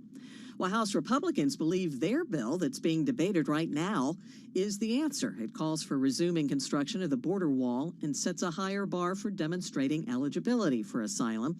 It would also reopen or restore detention facilities that were operating during the Trump presidency. Power production is the second largest cause of carbon emissions, and the Biden administration is taking steps to rein in those emissions that are not currently regulated. Michael Regan is the EPA administrator. EPA's proposal is expected to avoid more than 600 million metric tons of carbon dioxide through 2042, which is equivalent to cutting emissions from half the total number of cars in the United States for an entire year. Regan says existing coal and gas-fired power plants and all of the new ones would be affected by the new rules. Global news 24 hours a day, powered by more than 2,700 journalists and analysts in over 120 countries. I'm Nancy Lyons. This is Bloomberg.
markets, headlines, and breaking news 24 hours a day at Bloomberg.com, on Bloomberg Television, and the Bloomberg Business app. This is a Bloomberg Business Flash. And I'm John Tucker in the Bloomberg newsroom with this Bloomberg Business Flash. This on a day when the major average, right now they are mixed as we head to the close on the New York Stock Exchange. Right now, let's head over to the First Word Breaking News Desk and check in with Bill Maloney. Hey, Bill. And good afternoon, John. That's right. U.S. stocks trading mixed in another choppy tape. Dow's currently down 274 points, was down 404. S&P's dropped 13, and NASDAQ is higher by 11.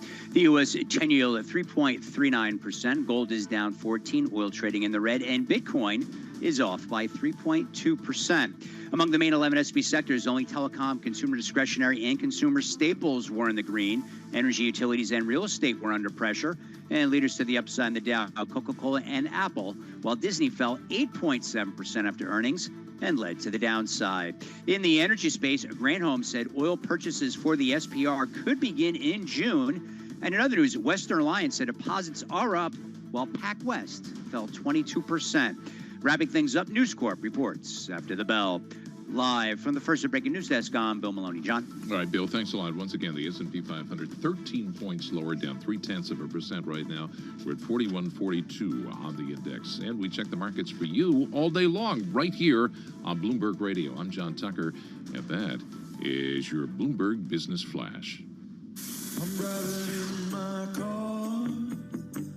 I turn on the radio. How about you let me drive? Oh, no. Who's gonna drive you home? Honey, please, I'll do the driving. Drive on. Excuse me, I want to drive. It's the question that drives us.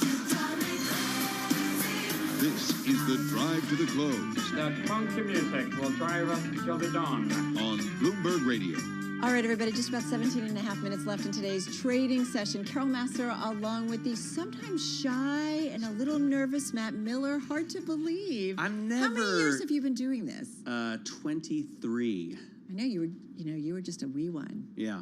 When we first met, you were over in Germany. I had London. hair. He had lots. You know? He had Gordon Gekko hair. I weighed 20 pounds less. You were kind of a skinny little dude. Let's get to it, folks. Let's talk about the markets. That's what everybody wants to know. It's kind of, I've called it a meh week, and I feel like we're having another I have to disagree with you there, as you know. Why? Because there's been so much movement under the hood. So yeah, we haven't seen a lot of treasuries? In stocks too. If you have a behemoth like Disney, a $200 billion stock dropping 10% in a day, I mean, the volatility for individual names has been insane. But the thing is, it's been barbelled, right? So the index hasn't moved much at all. S&P is down just about quarter. Yeah, I know. Yeah, so the S&P doesn't move a lot. So I'm but looking at big picture. Yes, exactly. Okay. I'm looking more granularly. Katie Kaminsky is like, these two idiots, will they finally get to me? Katie is Chief Research Strategist and Portfolio Manager at Alpha Simplex Group. She joins us via Zoom from Boston. Katie, it's been that kind of a week. Matt is not wrong. Underneath, like look at regionals or some, underneath there's a lot of stuff going on. Big picture, it doesn't feel. How do you make sense of this trade? Well, I'll just be honest. We've been treading water, and for most of the technical traders and quantitative traders out there, the signals are super mixed, and it feels like the world is waiting for a data point to tell us where we're going. And I think that's what's been so hard. You mean like an economic data point or a market data? Yeah. Okay. I mean, I feel like it's anything. I don't know. I mean, every single data point, you start the week and it goes CPI on Wednesday. And then everyone's like, okay, it's going to come out. And then things And then nothing happens, right? Something. And then nothing happens. We're all waiting for options expiries all of a sudden, I'm again, waiting, right? And then nothing happens. I'm waiting for the X date. I don't know about you guys. Yeah. I'm just kidding. I mean, yeah, I don't know. I mean, and then it's like this debt ceiling stuff. And it's just, exactly. It feels like somebody just tell us, like, where is it going to go? And from our side, the signals are so mixed and the markets are basically disagreeing. So equities and bonds don't always agree. And it's real confusing, to be honest. This is what I want to ask you. This is what you guys do. You look into market behavior. That's what you study. And you study investment risk. And you share that with your clients. So I am curious, are you just telling your clients, folks, we really don't know what's going on? Well, that, I mean, I don't think anyone knows perfectly what's going on here, but what we're telling them is that signals are mixed. And when you look at the net positioning in equity markets, it sort of disagrees with the net positioning in fixed income. And if you look at the shape of the yield curve, it's still inverted. And people are optimistic on a pause, but at the same time, they're saying, well, but we're going to have cuts right away, which is also confusing. So I think that's where right now what we are seeing from a technical perspective is views are definitely conflicting. If we get cuts, I mean, wouldn't it be terrifying if the Fed feels, if this Federal Reserve feels it has to cut rates in 2023, that means something awful happened. Exactly. And I think that's why I'm surprised, because when you think of it from a more rational perspective and looking at the shape of the yield curve, either we haven't priced in that things have to go up with inflation, or people think that things are going to get so bad because we're going to have to cut quickly. To me, cuts this year is a bad sign. It means that things deteriorated. Hey, forgive me. I just want to point out, we can't check a share price because Twitter is private, but Elon Musk announcing a new CEO for X Twitter. He's transitioning to executive chair and CTO. So again, Elon Musk, not CEO. He's getting a new CEO for X Twitter, and he is going to be executive chair and chief technology officer of the company. I don't know. Who on earth would want that job? Can you imagine? I mean, if you take over as the boss of Twitter, you must know that you're not the boss of Twitter. All I would say is SpaceX, right? He's had somebody running that, and, you know, it can work. So it could be a little tricky, but nonetheless. Slightly less public, Katie, right? SpaceX. Katie, this is the world we live in, right? There's headlines coming at us. Some are wacky, some make sense. It's called X Twitter now? I guess so. I didn't realize. Musk announces new CEO for X. You know, he changes his name all the Twitter. time. Katie, again, confusion. There's sometimes confusion when it comes to Twitter and what's going on there, confusion in the market. So how do you trade this, or do you just park it in short-term T-bills or cash under the mattress? I'm being extreme, but, you know, what do you do? Well, I mean, to be honest, you have to have a diversified approach. And there are things that will move and have moved. We have seen some interesting moves in precious metals. People have been talking about gold. They've been talking about silver. There are some movements in the commodity space that are a little bit more pronounced than what you've seen in stocks and bonds. And I think, unfortunately, that's what I'm saying. You almost have to wait until we have some confirmation for those traditional asset classes. I'm a little bit of a pessimistic person in the sense that I worry about what people are not worrying about. And my worry is the bond market. People think last year was a fluke. If you look in periods with inflation, bonds are a little more sensitive and more challenging. So I think that's what I'm worried about more than anything else. Meaning how bad it can be? Yeah, I mean, I think let's just take a simple narrative of inflation staying sticky, but stickier than most people would like. At some point, you start thinking, you know, it takes longer for the effects of the tightening to go through the system.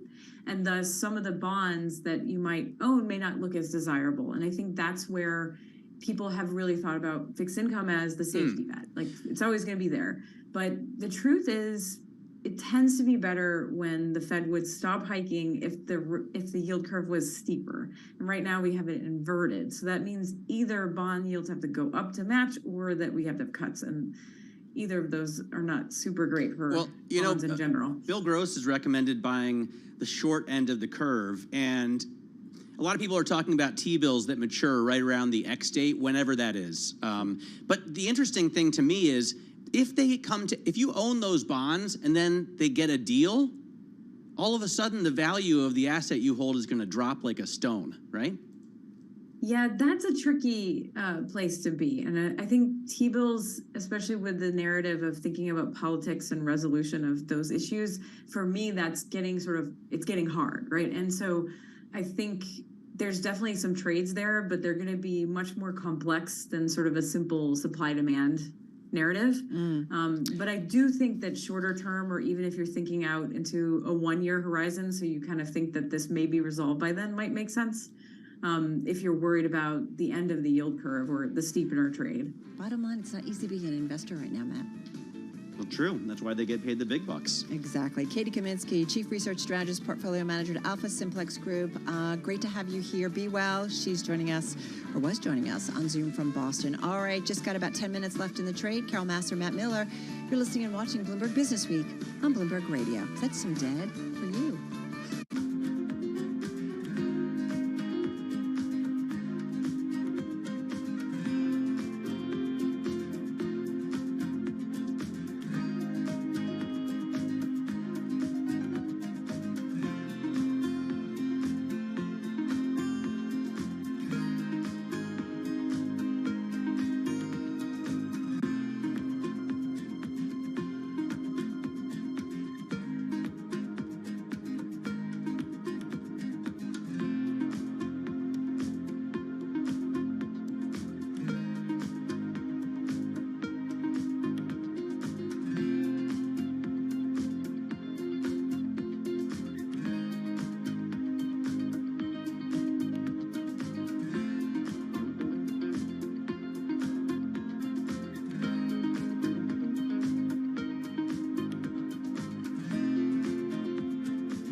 Your company news headlines on Bloomberg Radio.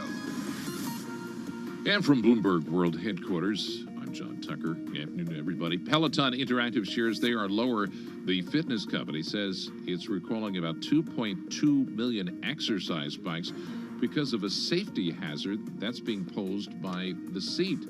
Well, let's get more in this report from Steve Rappaport. The U.S. Consumer Product Safety Commission says consumers should immediately stop using the bike and contact Peloton for a free repair. Peloton identified the flaw on its entry-level bike earlier this month. The defect involves the seat post, the part that attaches the saddle to the frame on its original bike model, which cost $995. In certain circumstances, the post can break at the weld joint.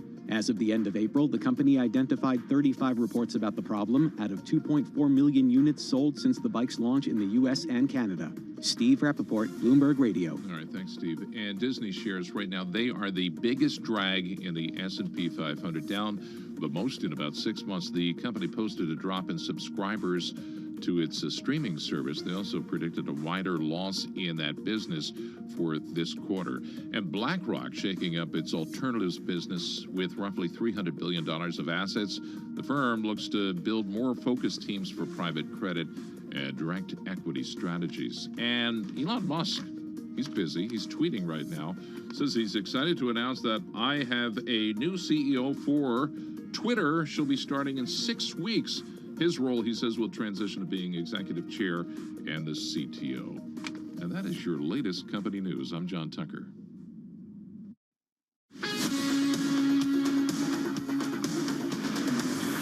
You're listening to Bloomberg Business Week with Carol Messer and Tim Stenevec on Bloomberg Radio.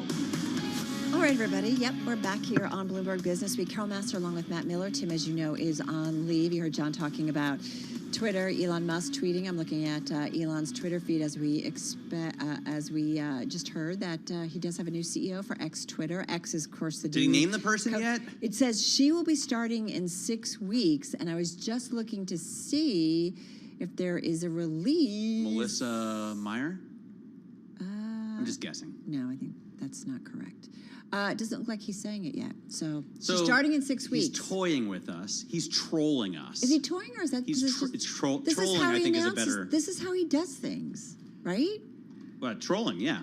Is it trolling, or this is just his way? Probably the world's biggest troll, right? Can you think of a bigger troll than Elon Musk? No comment. No comment. You don't want to ruin your chance of getting an interview one day. Yeah, maybe it's me. Maybe that's where I'm going. I've already ruined. Maybe you're the new CEO of 6 X weeks, Corp. A little time off. Anyway, can we talk a little bit about Peloton? What is Marissa Meyer doing now? I don't know what Marissa Meyer is doing right now. I'm looking her up. I don't know. Yeah, me too. Co-founder of Sunshine Contacts. So she's available. All right, so we're just speculating, right? There's a lot of women. It's really funny in the population. I think it's over 50% are women, so it could be a lot of people. All right. A little sarcasm for you. Yeah. Can we talk Peloton? Do you want to talk Peloton? Yeah, I guess. They're recalling more products, right? The other choice is we could talk Lyft.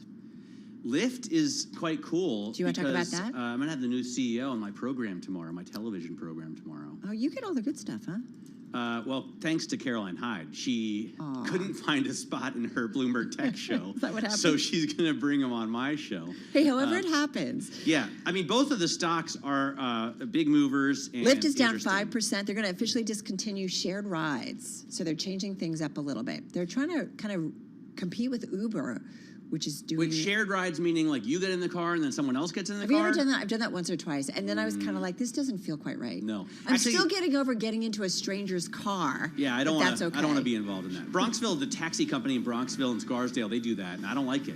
As a result, I walk. Taxi share, Hoboken does it all the time. You have to have multiple people in the car. Yeah, no thanks. All right, listen, folks, we're going to head over to our TV colleagues, talk a little bit about the trade. Which band? It's Zeppelin! It's Zeppelin. It's Zeppelin. I was thinking Stairway to Heaven. All right.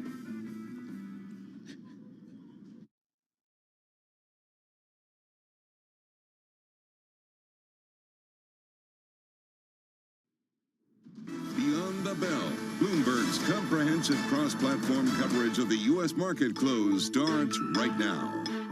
And right now, we are 2 minutes away from the end of the trading day. Romaine Bostic alongside Scarlett Fu. We're counting you down to the closing bell, and here to help take us beyond the bell. It's our global simulcast with our friends Carol Master and Matt Miller. Welcome to our audiences across Bloomberg Television, Radio, Originals, and those folks streaming on YouTube. Carol, what are you watching right now? Is it much different than what you were having your eye on about an hour ago? Yeah, it is actually. I'm looking at the NASDAQ Golden Dragon. We were just talking about Led Zeppelin for a moment, so I was like, oh my God, I've got to think about what's Romaine going to be interested in when we come to our simulcast. Not Led Zeppelin. Grateful Dead? Not really? Led Zeppelin? I don't think the Dead either. He likes Fab Five Freddy. All right, NASDAQ Golden Dragon, he does, is up almost 4%. We did get some results from JD.com. I'll talk about it a little bit later. The performance certainly giving a kick to the sector. So you want some outperformance? That's where it is, guys. Yeah, I mean, come on. We take You're a still look. thinking about Led Zeppelin, right? You could maybe like them. I actually have been interested in Disney all day. Even though last night when you guys were going through the earnings line by line, I was like, come on, this is killing me. What? But the Disney story. Okay. But today, I mean, after that, I heard a couple of analysts talking about it, saying, streaming is a loss leader, but for Disney, streaming is a great way to push their multiple, products. And this analyst, David Traynor, I was listening to yesterday, He's said, going to join us in a moment. Well, that's excellent. He said he didn't even mind the drop in streaming subscribers because it's so expensive for them. But Paul Sweeney tells me it's still a really important business for them and for Netflix and for the others. So I'm looking looking forward to talking about that with David Traynor. Getting the closing bells here in New York, folks clapping and cheering, but a mixed bag here for markets here. We did open lower here on the S&P 500. Looks like we're going to close lower as well. The Dow Jones Industrial Average down more than 200 points, so roughly about 0.7%. The S&P 500 lower by roughly 7 points, or about 0.2%, while the NASDAQ Composite in the green for another day, up about 22 points, or 0.2%. The big decliner here on the day on a relative basis, that still belongs to small caps in the cyclical space, and dragged down, of course, by some of the weakness we saw in the banking sector. The Russell 2000 going to close out the day lower by 0.8%. All right, so maybe, you look at the major equity indices and you're not seeing huge moves, but you dig deeper, as you always remind me, Romaine, and so does Matt, that if you dig deeper, you see a lot of different things, and that includes, if you look at the S&P 500, Scarlett, most of the names, 343 to be exact, to the downside. So we definitely saw much more of a negative tone in the trade today overall. Yeah, there might be more decliners than advancers, but look at the groups that are advancing. These are some pretty heavily weighted groups, including media entertainment. You've got Alphabet in that group, Netflix in that group, and it's up by 1.9%. Actually, most of the big names, Disney not included in there, are higher. Also, Tesla moving up,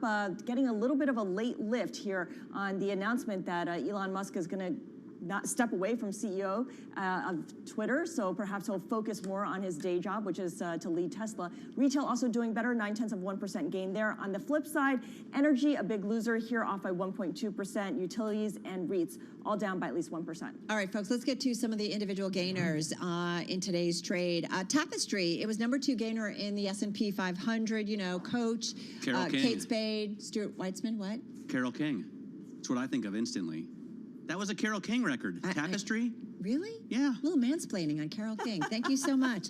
All right, well, the company boosting its full-year forecast for revenue, reflecting its better-than-expected quarterly results, driven by strength in its Coach brand and its China region. So a good uptick on that one. Google, Alphabet, number 4 gainer in the NASDAQ 100. I think you were just mentioning this, Scarlett. Heavy volume, too, on this one, showing off its AI plans and new products yesterday. And then there was actually some news. Google's cloud computing unit and SAP teaming up to make it easier for clients to unite data from disparate sources. So it's all connected with the AI stuff. I know, right? They're going to pay for that data? When are we going to get, some kind of compensation for all the data that they collect on us? No, we already gave it up. It's too late. I know. We signed it away. I never read that stuff. JD.com, top number 1 in the NASDAQ 100. I mentioned Chinese names overall outperforming today. E-commerce company shares up. Big first quarter profit beat. Seeing some more encouraging trends in the current quarter. Also, the CEO is retiring for personal reasons. The finance chief is going to take over. But nonetheless, JD.com up 7%, Google up 4%, and Tapestry up more than 8%, Matt. I got a pop quiz for you, Carol. What was the number 1 performer in the S&P 500 today? Which one? What, you're asking me? No, Matt. The number 1 performer in the, Google? No. In terms of adding points, I'm sure it was, right? It was a surgical sterilization company. Oh, Steris. like Steris? Steris. 10% on the day. Why? How's that for a rally? Right. But in terms of adding points, I'm sure Google probably added the most.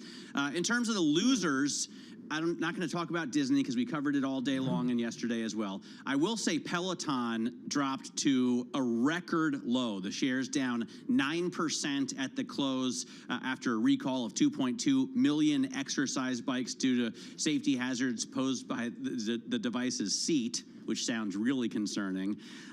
We also saw a number of smaller losers. PacWest is one that Carol was talking about all day long.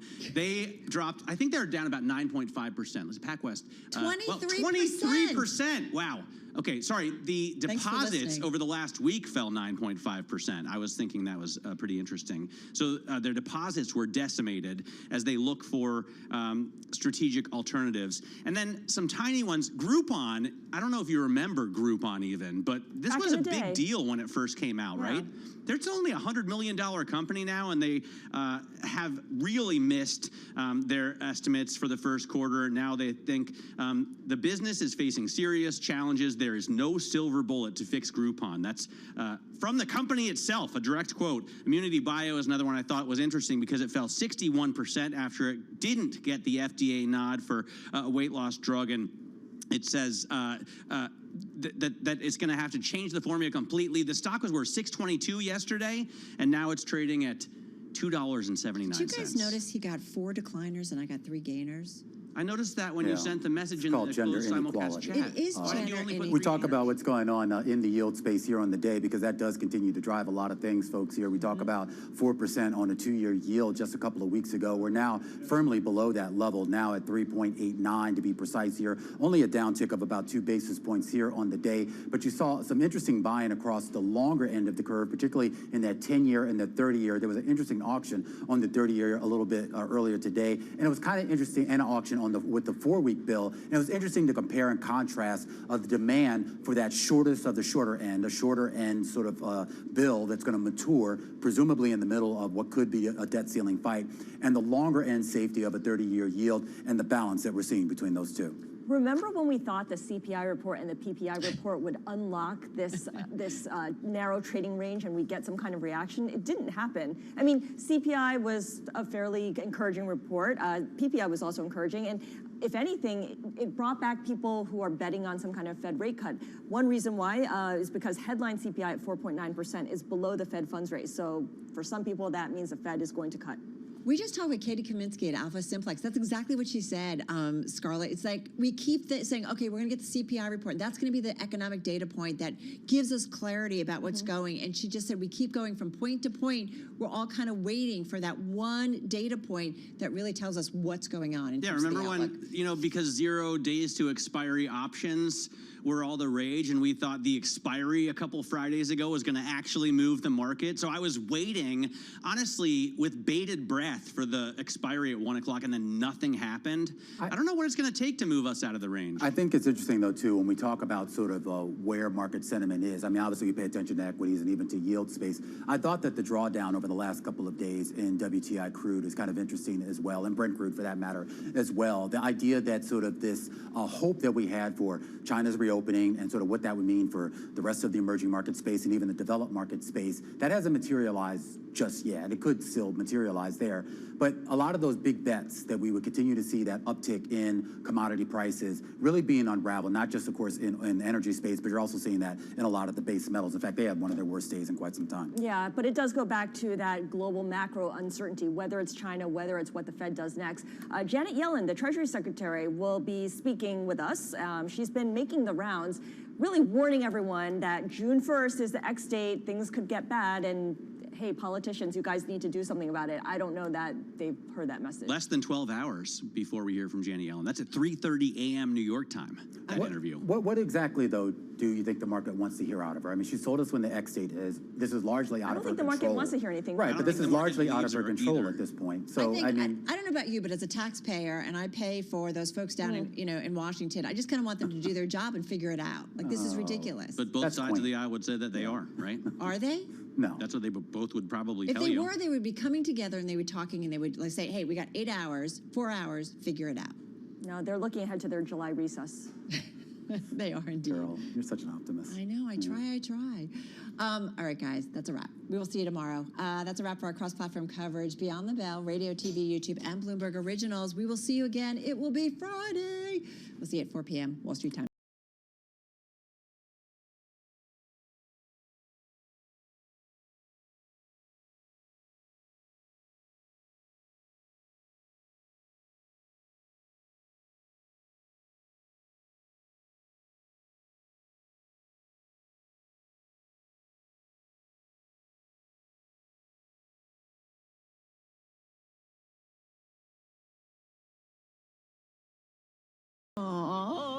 All right, this means we're going to talk a little bit about Disney. That's why we're playing it. Disney shares falling the most in, I think, about 6 months. So we definitely saw a bunch of selling today. It was really concerns, once again, about subscribers in its namesake streaming service. They also predicted a wider loss in that business this quarter. So let's get to it. Let's talk about the quarter. Let's talk about the business. We've got a great roundtable. David Traynor is chief executive of New Constructs, former stock analyst on Wall Street. He now has a robo-analyst technology that looks at companies, goes through it, tells us makes sense about valuation and balance sheets. And Mark Douglas is with us, President and CEO of A Mountain. It's an ad software company. It really works with brands to move into revenue and streaming TV and site visits and all this good stuff. So it's really Mark D. I'm trying to set the stage. So let's get to it, guys. David, I want to start with you. Your thoughts, just initially coming off of Disney, what they said last night on the call, what stands out? Yeah, I think that Disney is doing the right thing and de-emphasizing Disney Plus. I mean, look, streaming was never meant to be a moneymaker. Netflix has burned billions. They've never actually turned a cash profit in the streaming business. And I think Disney has rightly recognized that streaming is just another way to get customers into the top of their funnel so that they can monetize those folks downstream in their other much more profitable businesses like parks and merchandising. And that's a very unique advantage that Disney has. They actually make a lot of money in their other businesses that they can afford to have streaming as a loss leader, whereas Netflix and some of these other pure streaming plays cannot. So, Mark, this is really interesting because I live it, right? My daughter watches Frozen and Moana on repeat, and then she begs me to take her to the toy store and spend much more money on the products from those two films. Just wait till you go to the Disney parks. And she wants to go to the parks because of them. So what David's saying makes a heck of a lot of sense to me. I'm much poorer for the streaming service. What do you think? Well, I think ultimately, Pete, you have to buy products, not stocks, in the sense of the stocks that have the best products are what you buy. Consumers want streaming. So I don't quite agree with the idea that Disney should move away from what its customers want. They want on-demand content. They want a big choice in the content. And I think Disney and other companies, they figured out how to make that profitable on linear television, and I think there's no reason they won't figure out how to do that profitably on streaming. They're definitely going through a transition, and that trend from linear to streaming, and that transition has a lot of costs associated with it. But if you want to be involved in Disney long term, you have to believe in all the products, the streaming products, the park products, the cruise products, and all the other, ESPN and all of that. So I think streaming is potentially the most important part of Disney because the migration from linear to TV is on the level of 1 million households a month. Well, it's a city the size of Phoenix a month. David, come back. Are you saying Disney should be out of streaming? Or that you say it makes sense, but it's because it's a funnel into everything else? Yeah, and I think we're really on the same page here. Okay. I'm not saying that they should get rid of it. I think they should de-emphasize and not throw money after it like crazy, like Netflix did for years, right? And sort of Netflix and Salesforce were sort of these original business models that were built on an unlimited amount of capital to burn in the hopes of building a large enough customer base that they could eventually monetize that in a profitable way. That's not working for either business. And I think the good news is that Disney's not trying to do that. They do need it. It is a new channel. There's no question streaming around to stay, for sure. But don't go chasing streaming to the point where you're trying to acquire unprofitable customers. But you do think it's a loss leader, though, right, David? So you think, for example, investors sell the stock when they see subscriber numbers fall, streaming subscriber numbers fall, and you're saying, hey, those subscribers are expensive as hell. So if I see a few of them fall away in a quarter or two, it's not going to bother me. That's exactly what I'm saying. So I'm saying because a lot of these losses were in India and non-U.S. And those are the least profitable customers. They're money losers. And so it's just time to get rational in the business because Netflix set an example being so irrational because they were using capital as a weapon, which meant they could spend unlimited amounts of money to just go acquire customers for the sake of showing customer growth. Remember when everyone talked about Netflix, it was always about customer growth and nothing about profits, right? Now we're talking about profits, and so they're both seeing customer declines, and that's because you shouldn't chase unprofitable customers. That doesn't mean the channel goes away. It just means it becomes more rational. Now, Netflix is actually up today, or was up in the cash session, almost 3%. And I don't want to completely, change the subject of the conversation here, but Mark Douglas, do you think Netflix still has a future? I mean, I believe that David's position is Netflix is going to cash burn itself out. Do you think Netflix is going to be able to cut costs and make money at some point? Because they haven't really generated free cash flow thus far.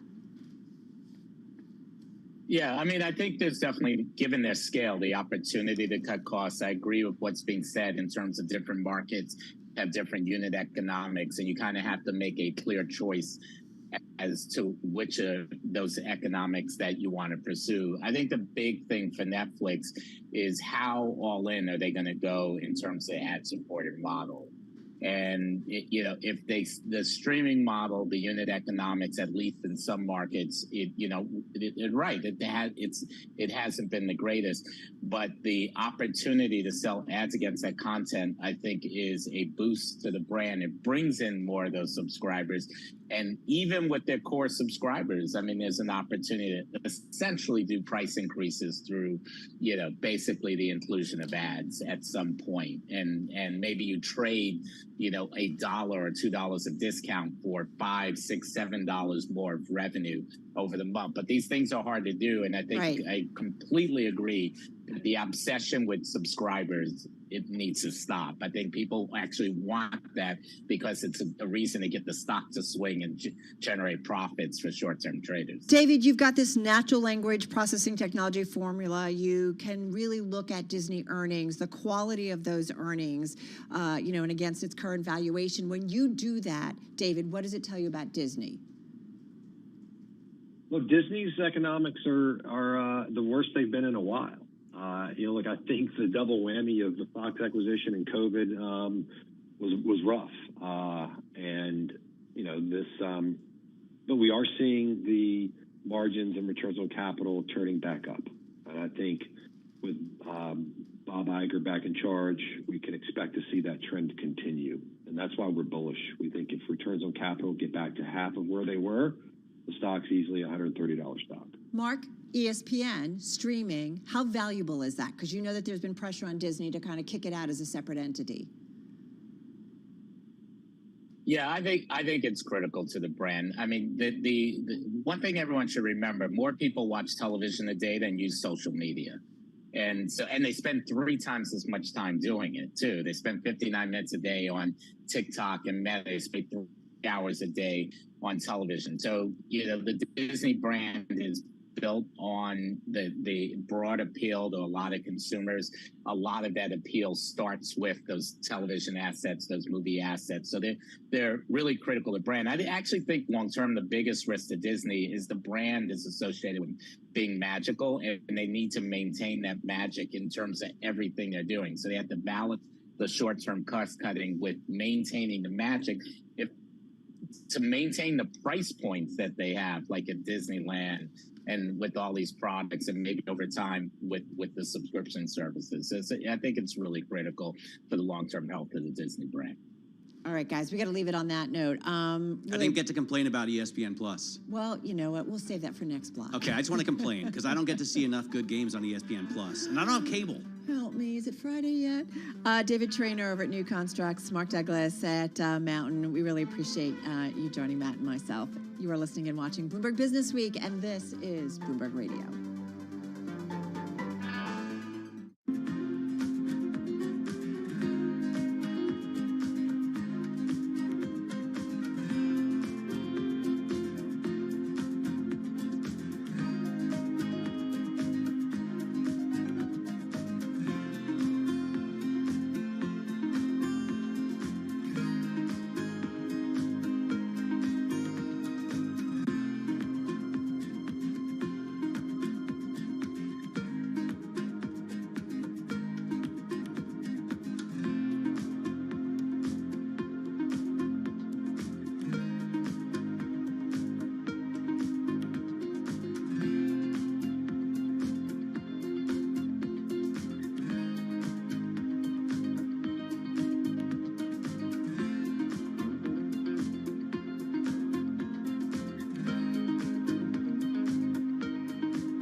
markets, headlines, and breaking news 24 hours a day at Bloomberg.com, on Bloomberg Television, and the Bloomberg Business app. This is a Bloomberg Business Flash.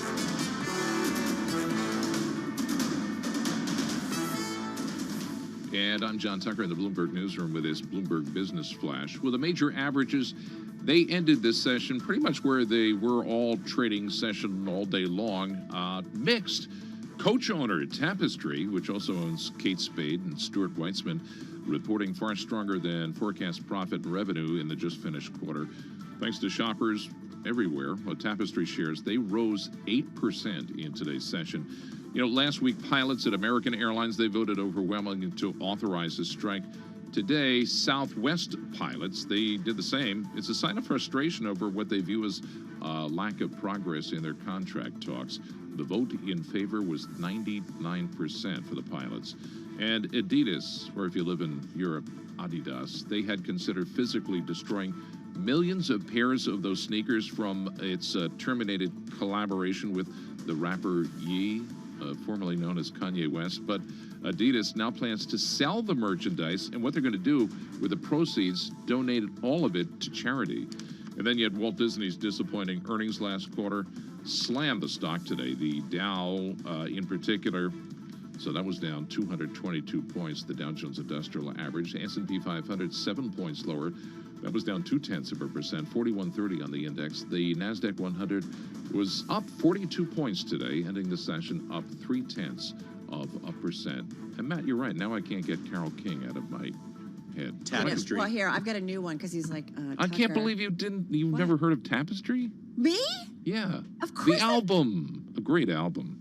Well, maybe you're too young for it, Carol. Are you both now mansplaining Carole King to me? I am Yes, we so are. done I grew up with this. Carole King. I did too. My sister Ellen had the album. There you go. I mean, I can't mansplaining Carole King. I'm done. I am so done with you two. All right, we're going to move along. John Tucker, thank you so much. Let's get to it. We're going to take a step back from the markets for a moment to something I think it's safe to say that most of us have dealt with in our lives on some level, and that is hearing loss. About 2 to 3 out of every 1,000 children in the U.S. are born with a detectable level of hearing loss in one or both ears. More than 90% of deaf children are born to hearing parents, and roughly 15% of American adults, we're talking about more than 37 million age 18 and over, report some trouble hearing. So it's a big issue. So we wanted to get to it with Dr. Carrie Neiman, core faculty member for the Cochlear Center for Hearing and Public Health at the Johns Hopkins Bloomberg School of Public Health, supported by Michael R. Bloomberg, founder, of course, of Bloomberg LP and Bloomberg Philanthropies. She is with us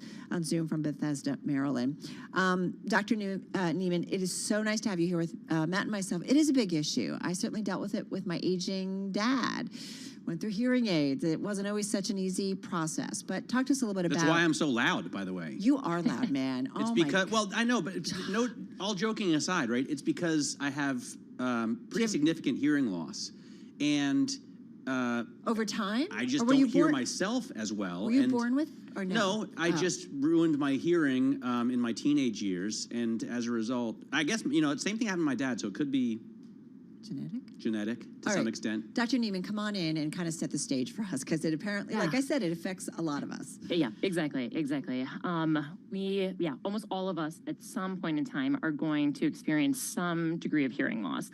The thing that I think has really shifted and changed in the past 10 to 15 years is now how we think about hearing loss. We really no longer think about it as this just benign part of the aging process. It is, something that we view and need to view right in the context of healthy aging. So if we all want a shot at aging as well as possible, it needs to be kind of in that long list of things that we're all thinking about as we age. So how do people deal with it if they have less money? My mother-in-law, who lives in Spain, which is a socialist country, just spent 4,000 euros to buy hearing aids. And I was so, impressed with the price. I just couldn't believe it. Is that how much that kind of gear costs? That's kind of what it cost my dad, I think, too. Yeah, it's crazy. Yeah, and that's certainly in line with what we see and what we've traditionally seen.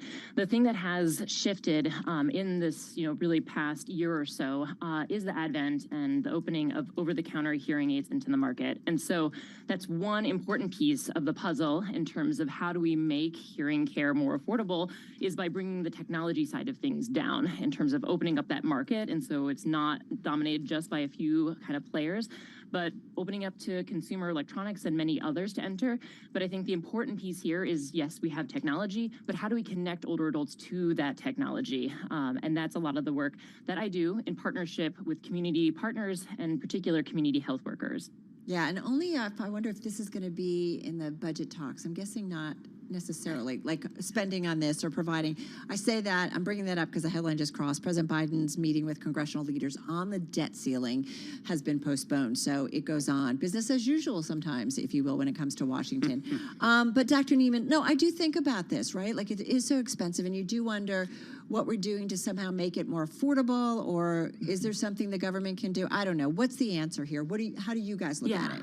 How we look at it is, we have this kind of new piece in terms of over-the-counter hearing technology, but it can be really hard to navigate in terms of where in the world do you even start in terms of Googling versus, going to an audiologist versus going to an ENT, your primary care doctor, where do we start? And so a lot of the work that we've done is saying, how can we make this as easy as possible in terms of partnering with individuals in a community setting who can go through kind of a structured way in which they introduce somebody to a piece of technology and say, hey, this is how you learn how to use it. This is how we can get you set up and going.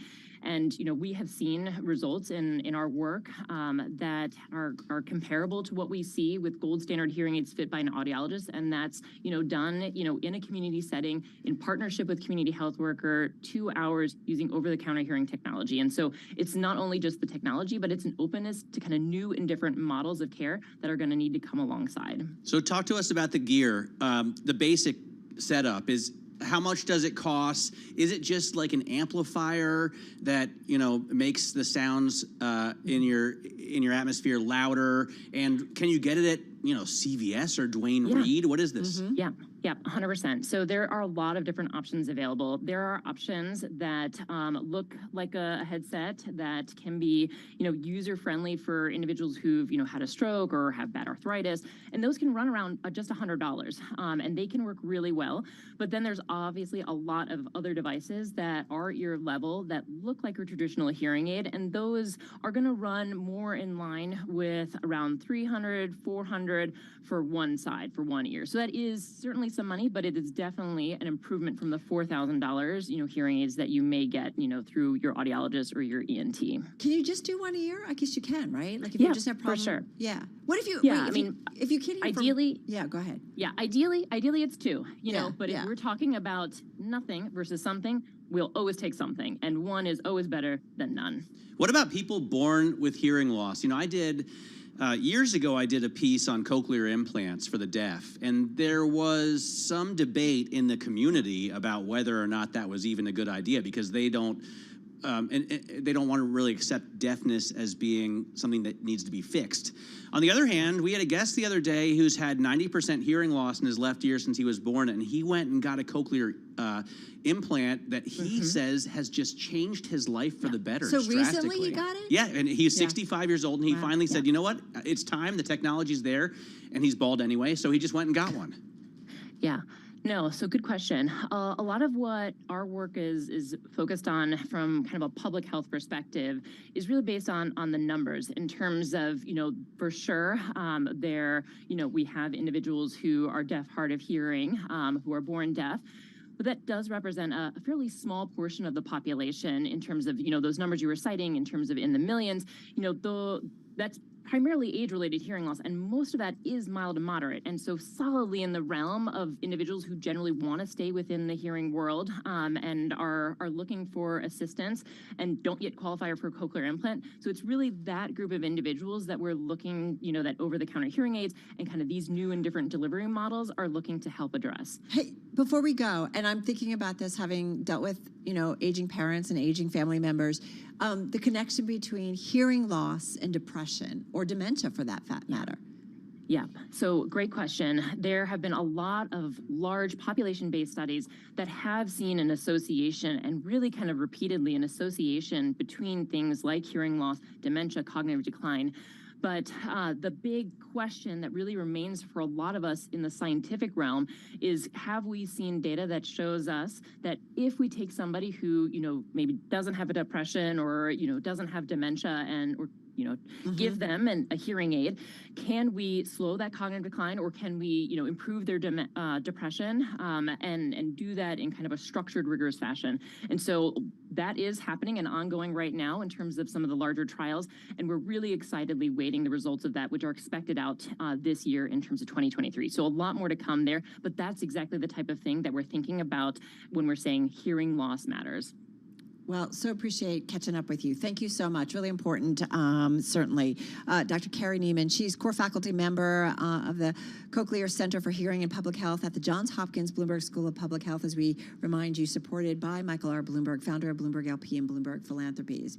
So do you ever think about that you might need hearing aids at some point? I think I definitely will. My dad has gotten them, and I think it's interesting that you bring up the connection between hearing loss and dementia, or hearing loss and depression, because I have seen that firsthand, and the turnaround is pretty marvelous. So I think people just don't think about it, and they don't make time to go and deal with this kind of thing, because they think, I can't hear that very well, no big deal. It is a big deal, and it's better if you take care of it. Because you're really, kind of excluded if you can't hear, and so it's a really important issue. Anyway, glad we could cover it. Let's get back to world and national news. Let's head back to D.C. and Nancy Lyons. She's in our 99.1 studio. Hey, Nance. Thanks, Carol. With Title 42 due to expire at midnight, those are the pandemic restrictions that allowed deportations of migrants. The House has just moved on immigration reform and passed a Republican bill. On this vote, the yeas are 219, the nays are 213. The bill is passed without objection. A motion to reconsider is laid on the table. Republican Congressman Tom McClintock of California says they needed to act since Democrats have failed. The last 17 months, the Democrats have deliberately admitted into our country more than 2.1 million illegal aliens. Now, that is larger than the entire population of the state of Nebraska. Democratic Congresswoman Annette Berrigan of California spoke against the bill ahead of the vote. It's cruel, it's unworkable, and extreme. Republicans want to resume construction of the border wall and place tougher restrictions on asylum seekers. Tomorrow's planned meeting at the White House on raising the debt ceiling has been postponed so that staff talks can continue. President Biden is adamant about raising the debt ceiling without conditions. Republicans want spending cuts included. The Biden administration is cracking down on pollution from the U.S. electric sector. EPA Administrator Michael Regan says new regulations would dramatically reduce greenhouse gas emissions using new technologies. The EPA is using its Clean Air Act authority to protect people from harmful pollution and safeguard the planet for future generations. To do that, we're proposing new carbon pollution standards for coal and natural gas-fired power plants. Regan says those plants would have to cut or capture nearly all of their carbon dioxide emissions by 2038. Plants that cannot meet the new standards would be forced to be retired. Global news 24 hours a day, powered by more than 2,700 journalists and analysts in over 120 countries. I'm Nancy Lyons. This is Bloomberg.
markets, headlines, and breaking news 24 hours a day at Bloomberg.com, on Bloomberg Television, and the Bloomberg Business app. This is a Bloomberg Business Flash.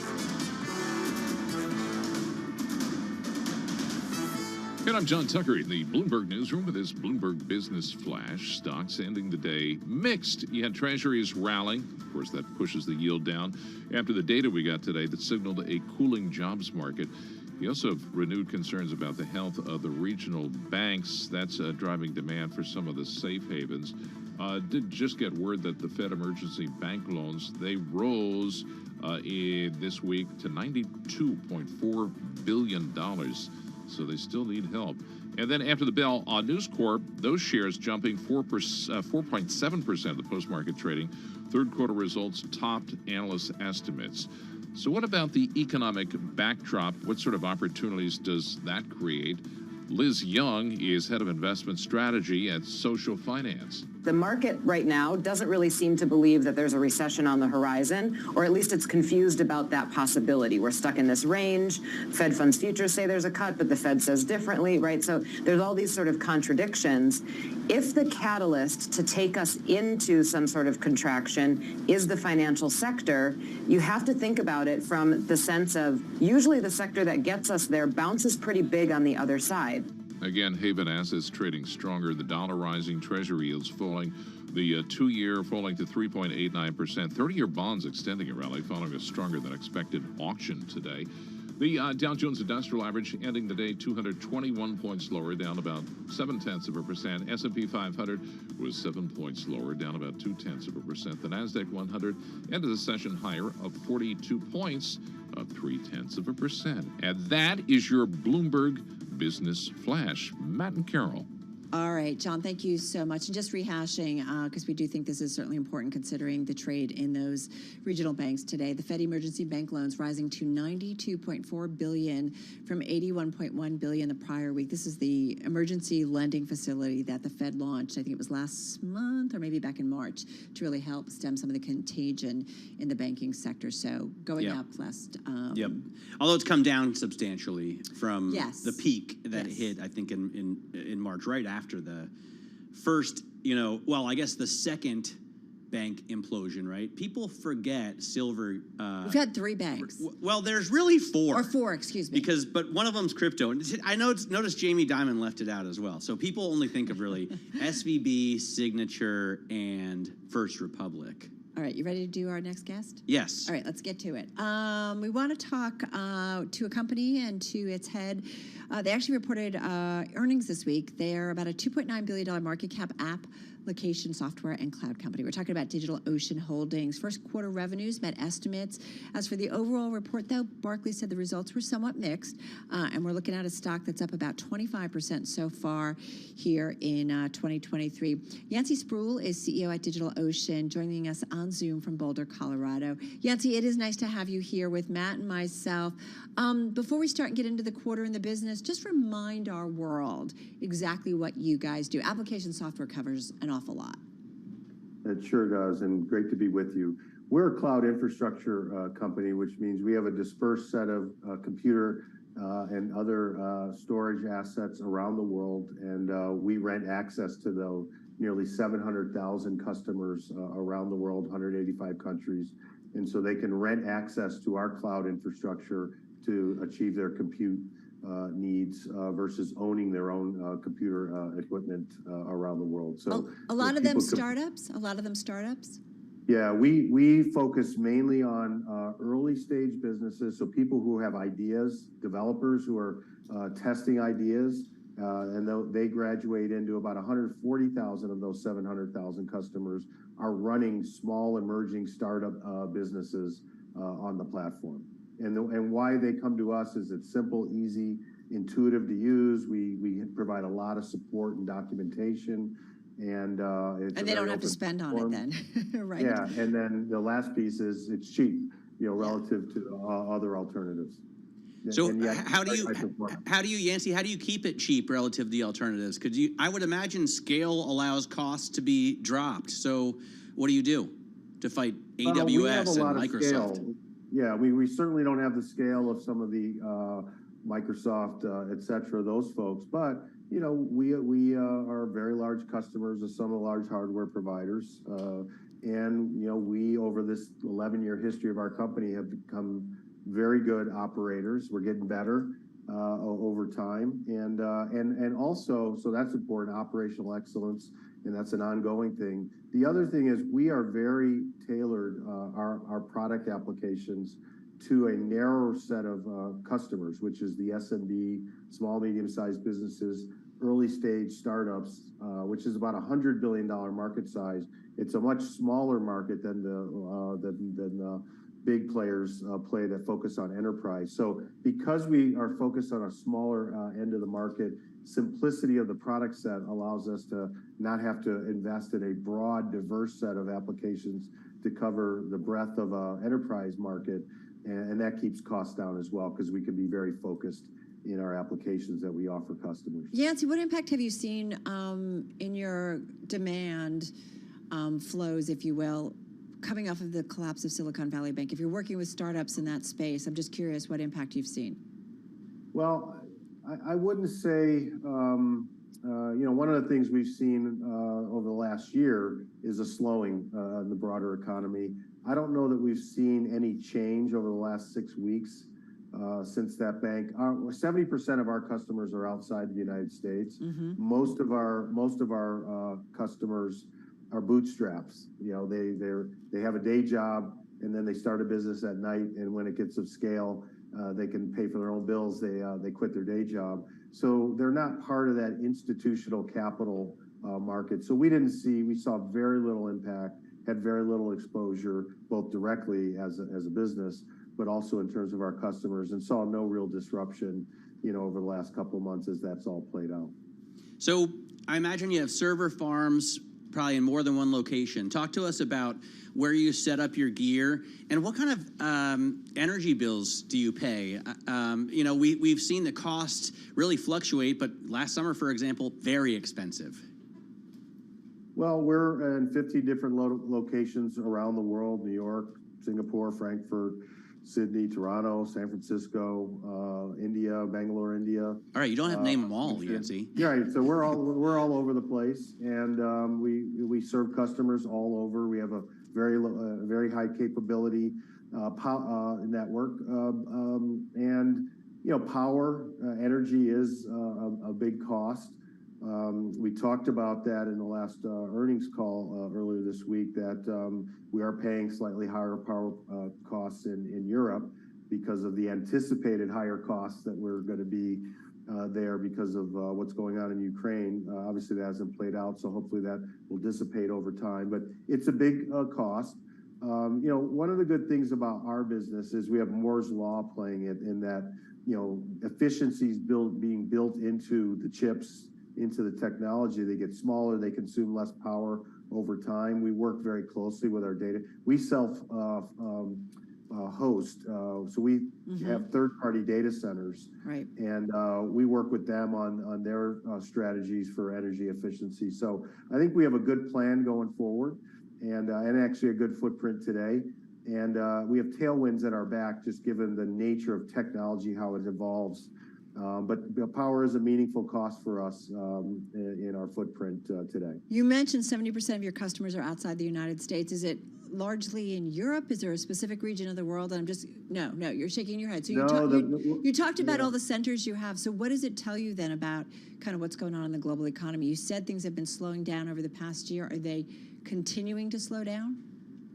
You know, the beauty of our business is because we have such an easy way for customers to come to and sign up to be a customer on our website. 10 million people come to our website a month.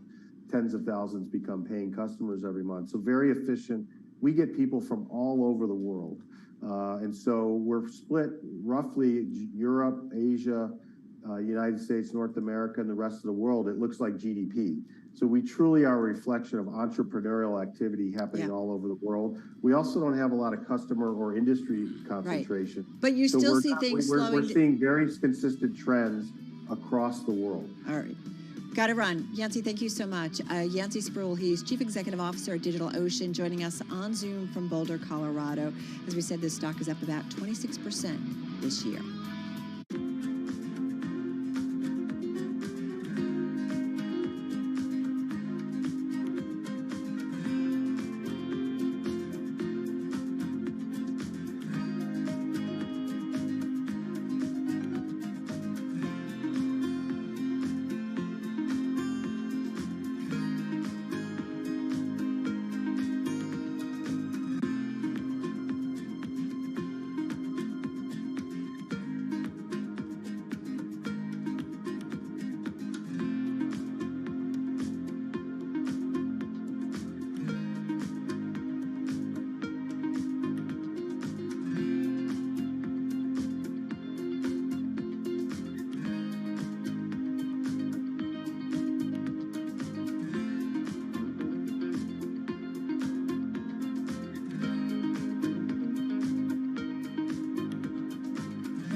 company news headlines on Bloomberg Radio.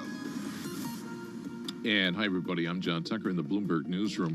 Western Alliance Bancorp, which is seeking to distance itself from other stressed-out regional banks, actually says its deposits have grown since the beginning of the quarter. Let's get more from Bloomberg's Kimberly Adams this afternoon. Deposits at Phoenix-based Western Alliance are up $1.8 billion this quarter to $49.4 billion. It says insured deposits represented about 79% of total deposits. That's up from 68% as of March 31st. Also today, Beverly Hills-based PacWest Bancorp, another regional bank whose shares have slumped amid the industry's turmoil, said deposits fell 9.5% last week after a news report that the lender was in talks with potential investors. Kimberly Adams at Bloomberg Radio. All right, thanks, Kimberly. Elon Musk, he's tweeting. He says he's transitioning his role at X Twitter to executive chair and CTO, where he's going to oversee product, software, and system operations. They selected a new CEO, but he didn't name her specifically. He says she is slated to begin work in around 6 weeks or so. Disney shares, they were down today. In fact, the biggest drag of the S&P 500, down the most in 6 months. The company posted a drop in subscribers in its namesake streaming service. And the largest banks would face billions in extra fees to replenish the U.S. government's Bedrock Deposit Insurance Fund. It was tapped to backstop, of course, uninsured depositors at Silicon Valley Bank and Signature Bank.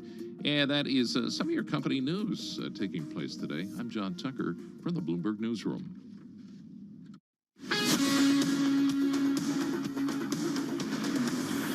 This is Bloomberg Business Week with Carol Messer and Tim Stenovec on Bloomberg Radio. Matt Miller here, filling in for Tim Stenovec until he's back, so I guess through the summer. Yeah. It's an honor, really. Halfway mark. Just to be asked. Well, we love you. Was enough of an honor.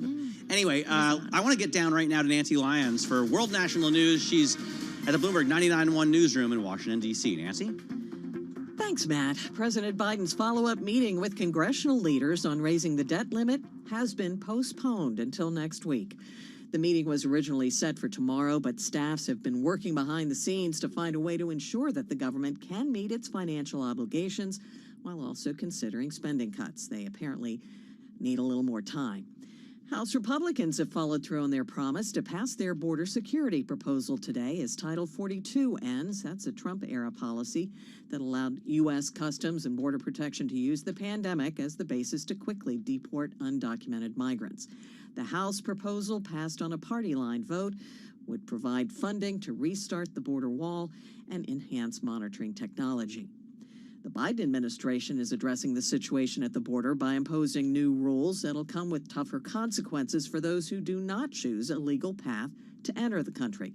But Homeland Security Secretary Alejandro Mayorkas admits it's going to be a rough few days. The challenge at the border is and is going to be very difficult.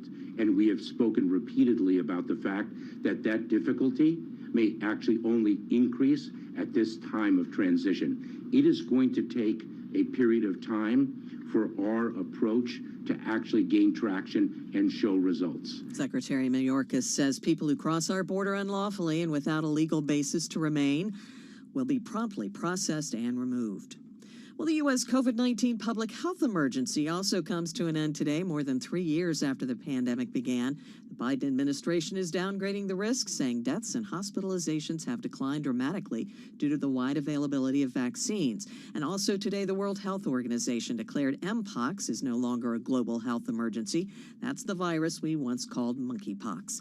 Global news 24 hours a day, powered by more than 2,700 journalists and analysts in over 120 countries. I'm Nancy Lyons. Now back to you, Matt and Carol. All right, Nance, thank you so much. In today's Wall Street Week Daily segment, Bloomberg's David Weston caught up with Anne Finucane. She is former Vice Chairman of Bank of America, B of A Europe Chair, TPG Rise Climate Fund Senior Advisor. She wrote a Bloomberg opinion piece on how business and nonprofits can wipe out carbon. Here she talks specifically about the role of the private sector with David. Certainly thousands of companies have committed to being net zero. Hundreds of financial firms have committed to being net zero.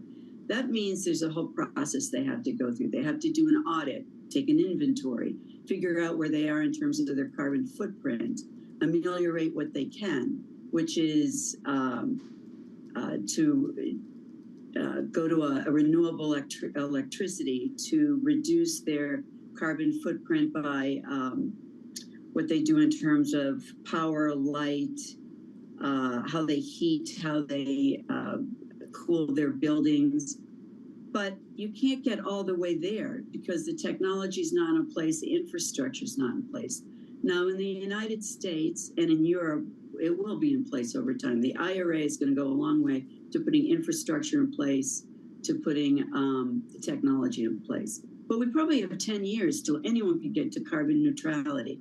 Why not allow companies who are on this trajectory, who've done an audit, who can be evaluated, use the delta between what they've got and where they need to be, pay a fee for that, if you will, and buy nature-based concerns in the developing world, or even put capital into the developing world, but you get credits for that.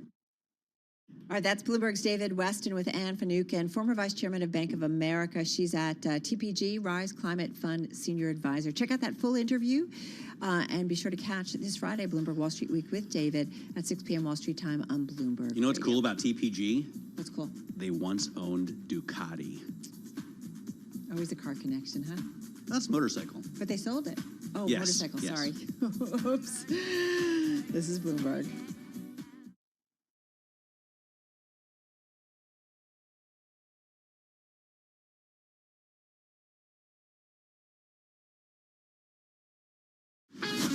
This is Bloomberg Business Week.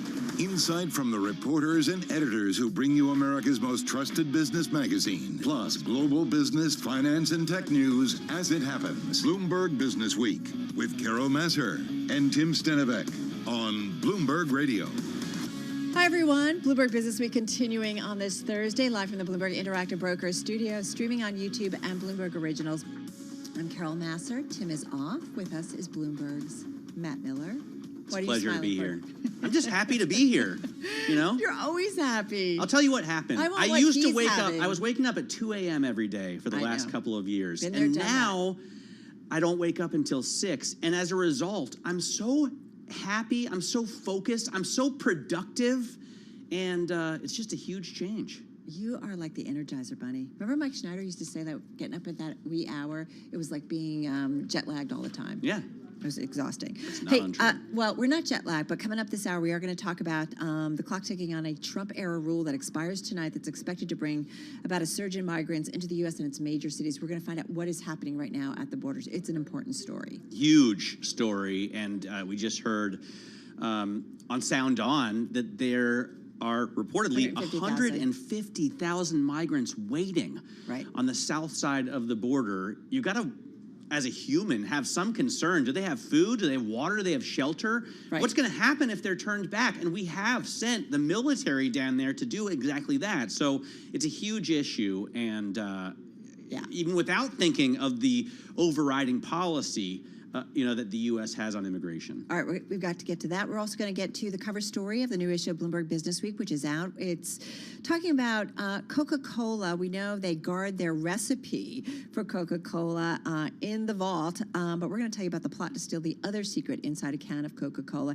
And then we're going to check in with the CEO of LivePerson. The stock's soaring this week after earnings. We're going to get into AI and all that good stuff. But first up, let's get a check on some of the news after the close. With us once again is John Tucker. Hey, Carol, Matt, stocks pretty much ending the day mixed. They were there most of the session. Treasuries, they rallied in price, pushing the yields lower. We had data today that signaled a cooling jobs market and also renewed concerns today about regional lenders driving the demand for some of those safe havens that we saw. Now, after the bell, we got results from News Corp. Adjusted earnings per share for the third quarter that beat the average analyst estimates. Those shares, they were higher in the post-market. What is Jamie Dimon worried about? The J.P. Morgan Chase CEO had an interview with Bloomberg Radio. He was in Paris. I mean, I would take a mild recession happily right now. I am far more concerned about geopolitics, Ukraine, trade, Russia, our relations with China, and et cetera. And I always have to remind all of our public, America has a 75,000 per person GDP. China's at 15. We have all the food, water, and energy we want. They import 10 million barrels of oil a day. I mean, they're not a 10-foot giant and us a 4-foot pygmy. Again, he was speaking to Bloomberg in Paris.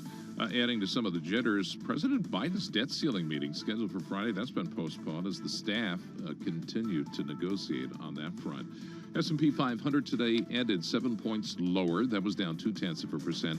We ended up the session at 4130 on the index. The Dow Jones Industrial Average ended the day down 221 points. That was down about 0.7% at 33,309. The NASDAQ 100, that was up, ending the session up 42 points today, up 0.3% at 13,389. And we check the markets for you all day long right here on Bloomberg Radio. I'm John Tucker, and that is your Bloomberg Business Flash. Listen, do you want to know a secret? Do you promise not to tell? All right, we are going to talk about secrets. The new issue of Bloomberg Business Week gets out on newsstands, online at Bloomberg.com/businessweek, and of course on the Bloomberg. The cover story is about an iconic brand with a closely guarded secret recipe. We know about that, but we're going to tell you about the plot to steal the other secret inside a can of Coca-Cola. Writing about it, the Bloomberg team of Drake Bennett and Jordan Robertson. Drake is Bloomberg Business Week technology reporter here in our Bloomberg Interactive Broker studio, along with the editor of Bloomberg Business Week, Joel Weber. And Joel, this is another heist story. You guys are good with these. Well, that's a funny little inside joke between Drake and me. Yeah, it is, and even more than that, it's a story about kind of the Chinese industrial complex Yes. looking for IP. And this culminated in a cover story that Jordan and Drake did together last year around GE. And that was a miraculous story that had a real cat and mouse game. And if you haven't read that one, you should go back and read it. But you should also read this one because it centers on yet another big secret, which is what's inside a Coke can, but not the liquid. Turns out the liner, right, Drake Bennett, right, is right. incredibly valuable as well.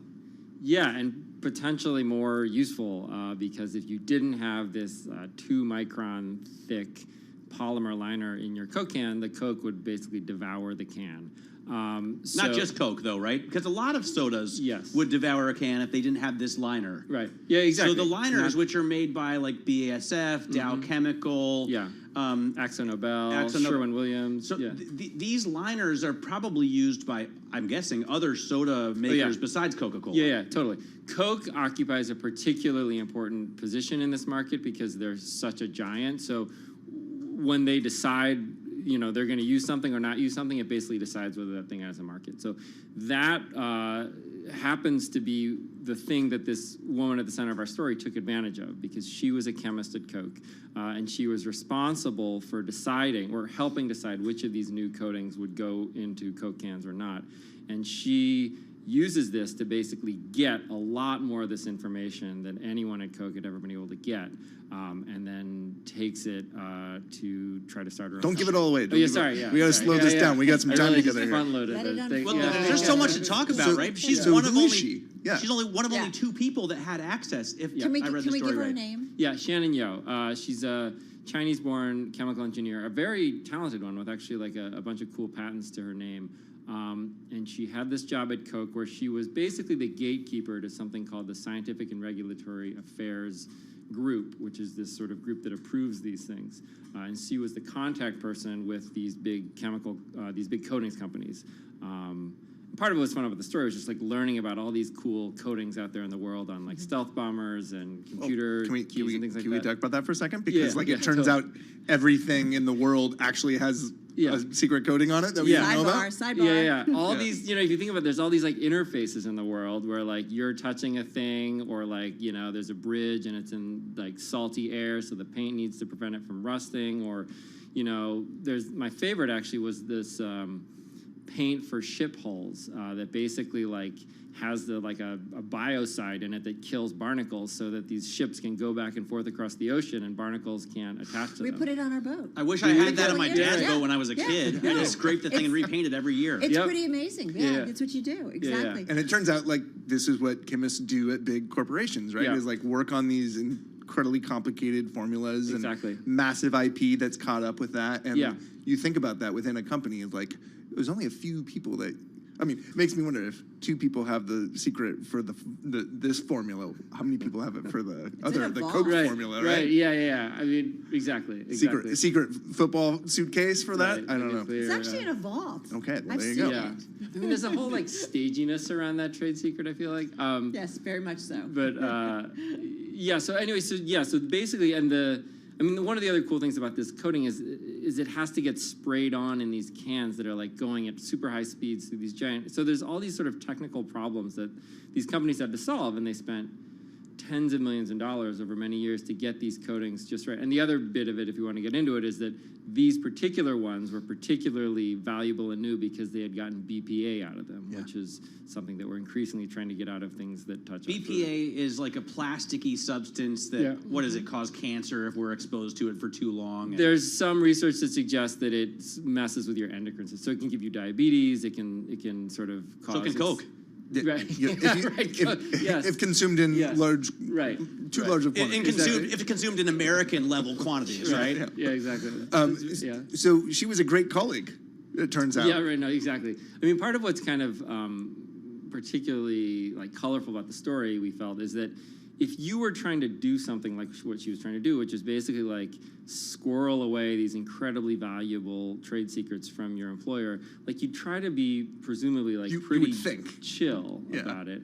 But she was actually this incredibly obstreperous personality, and everyone at any place she'd ever worked with was like, yeah, she was just always like really loud and really like getting into these arguments and had these like very contentious relationships with the companies whose IP she was like trying to steal, basically. So it's not one of those things where, like, you know, after the crime, everyone's like, wow, you know, I never thought he seemed like such a nice boy. You know? Yeah, I never saw it. They're like, no, that one over there. Yeah, They're like, of course it was Shannon. Yeah. She did get fired. They fired her, though, before. So maybe if they hadn't fired her, she wouldn't have tried to steal their IP. Well, actually, yes. And so that is actually something that her family members mentioned in the sort of sentencing letters they wrote to the judge after she was convicted, which is that, yeah, she would have, they say, you know, stated Coke and, you know, made her career there. I mean, that's complicated by the fact that she had been, so the other part of this is that all along, or basically through the entire period she was working at Coke, and then afterward when she goes to work at Eastman Chemical,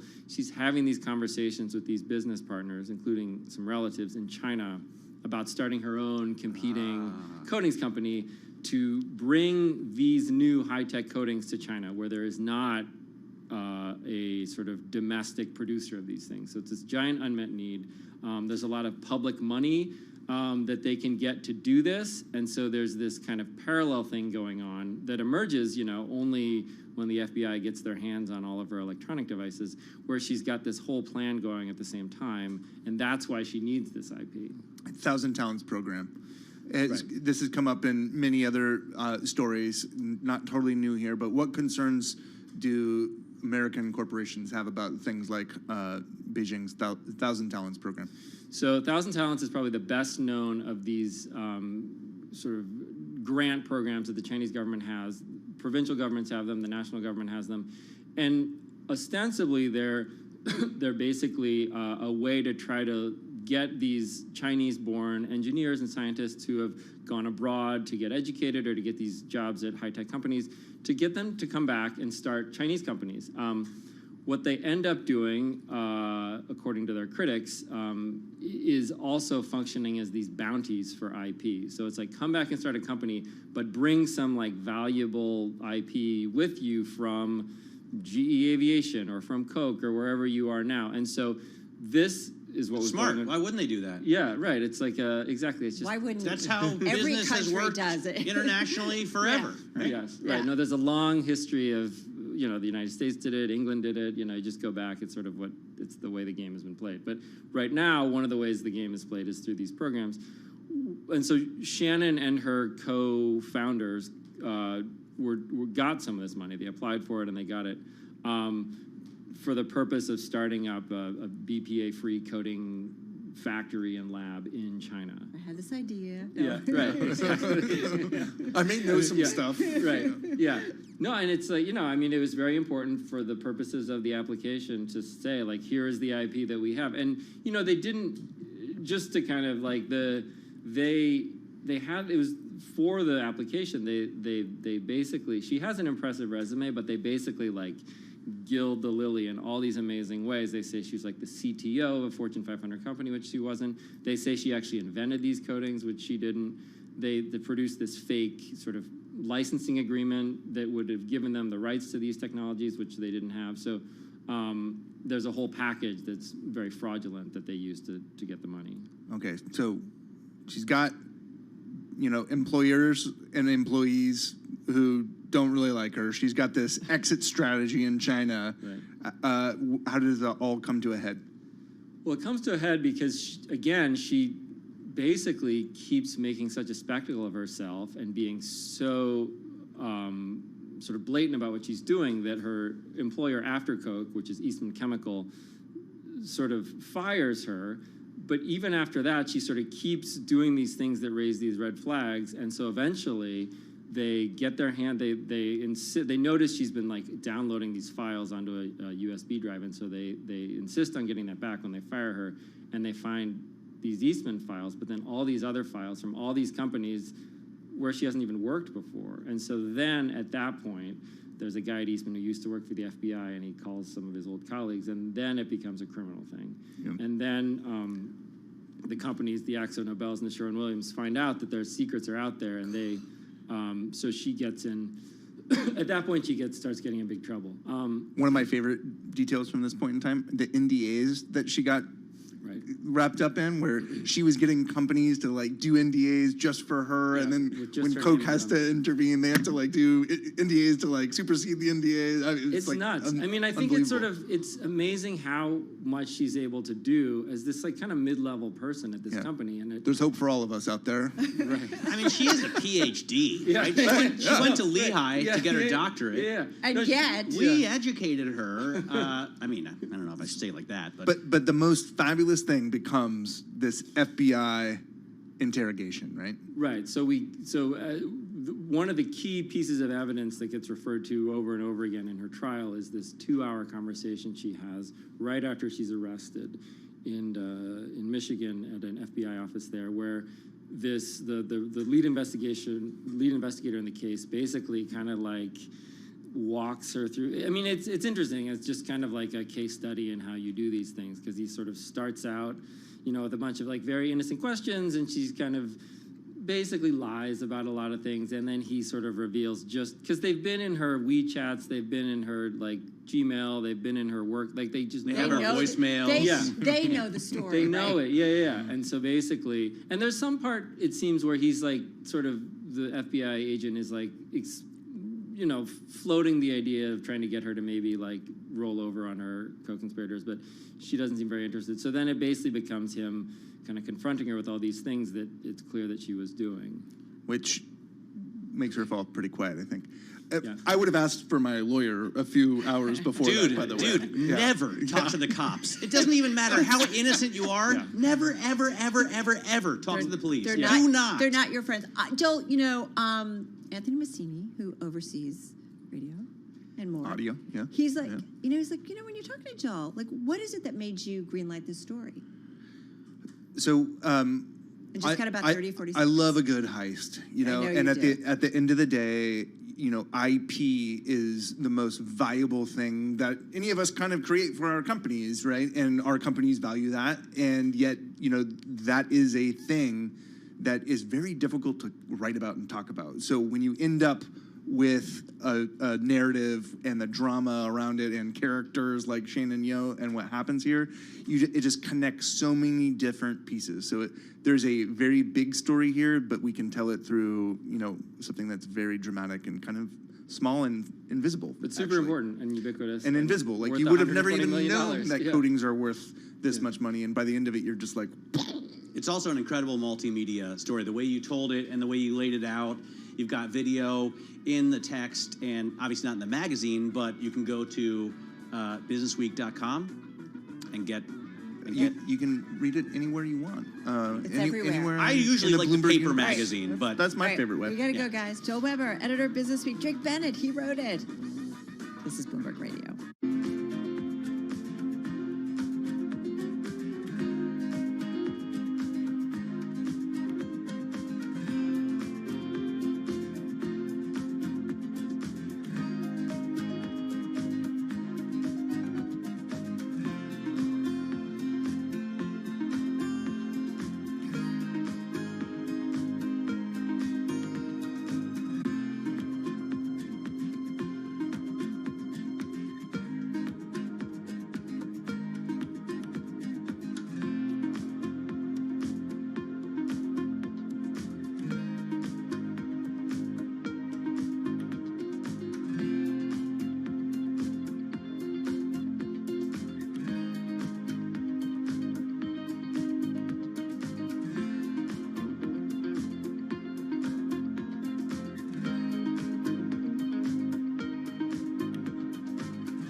Connection lost.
Markets, headlines, and breaking news 24 hours a day at Bloomberg.com, on Bloomberg Television, and the Bloomberg Business app. This is a Bloomberg Business Flash.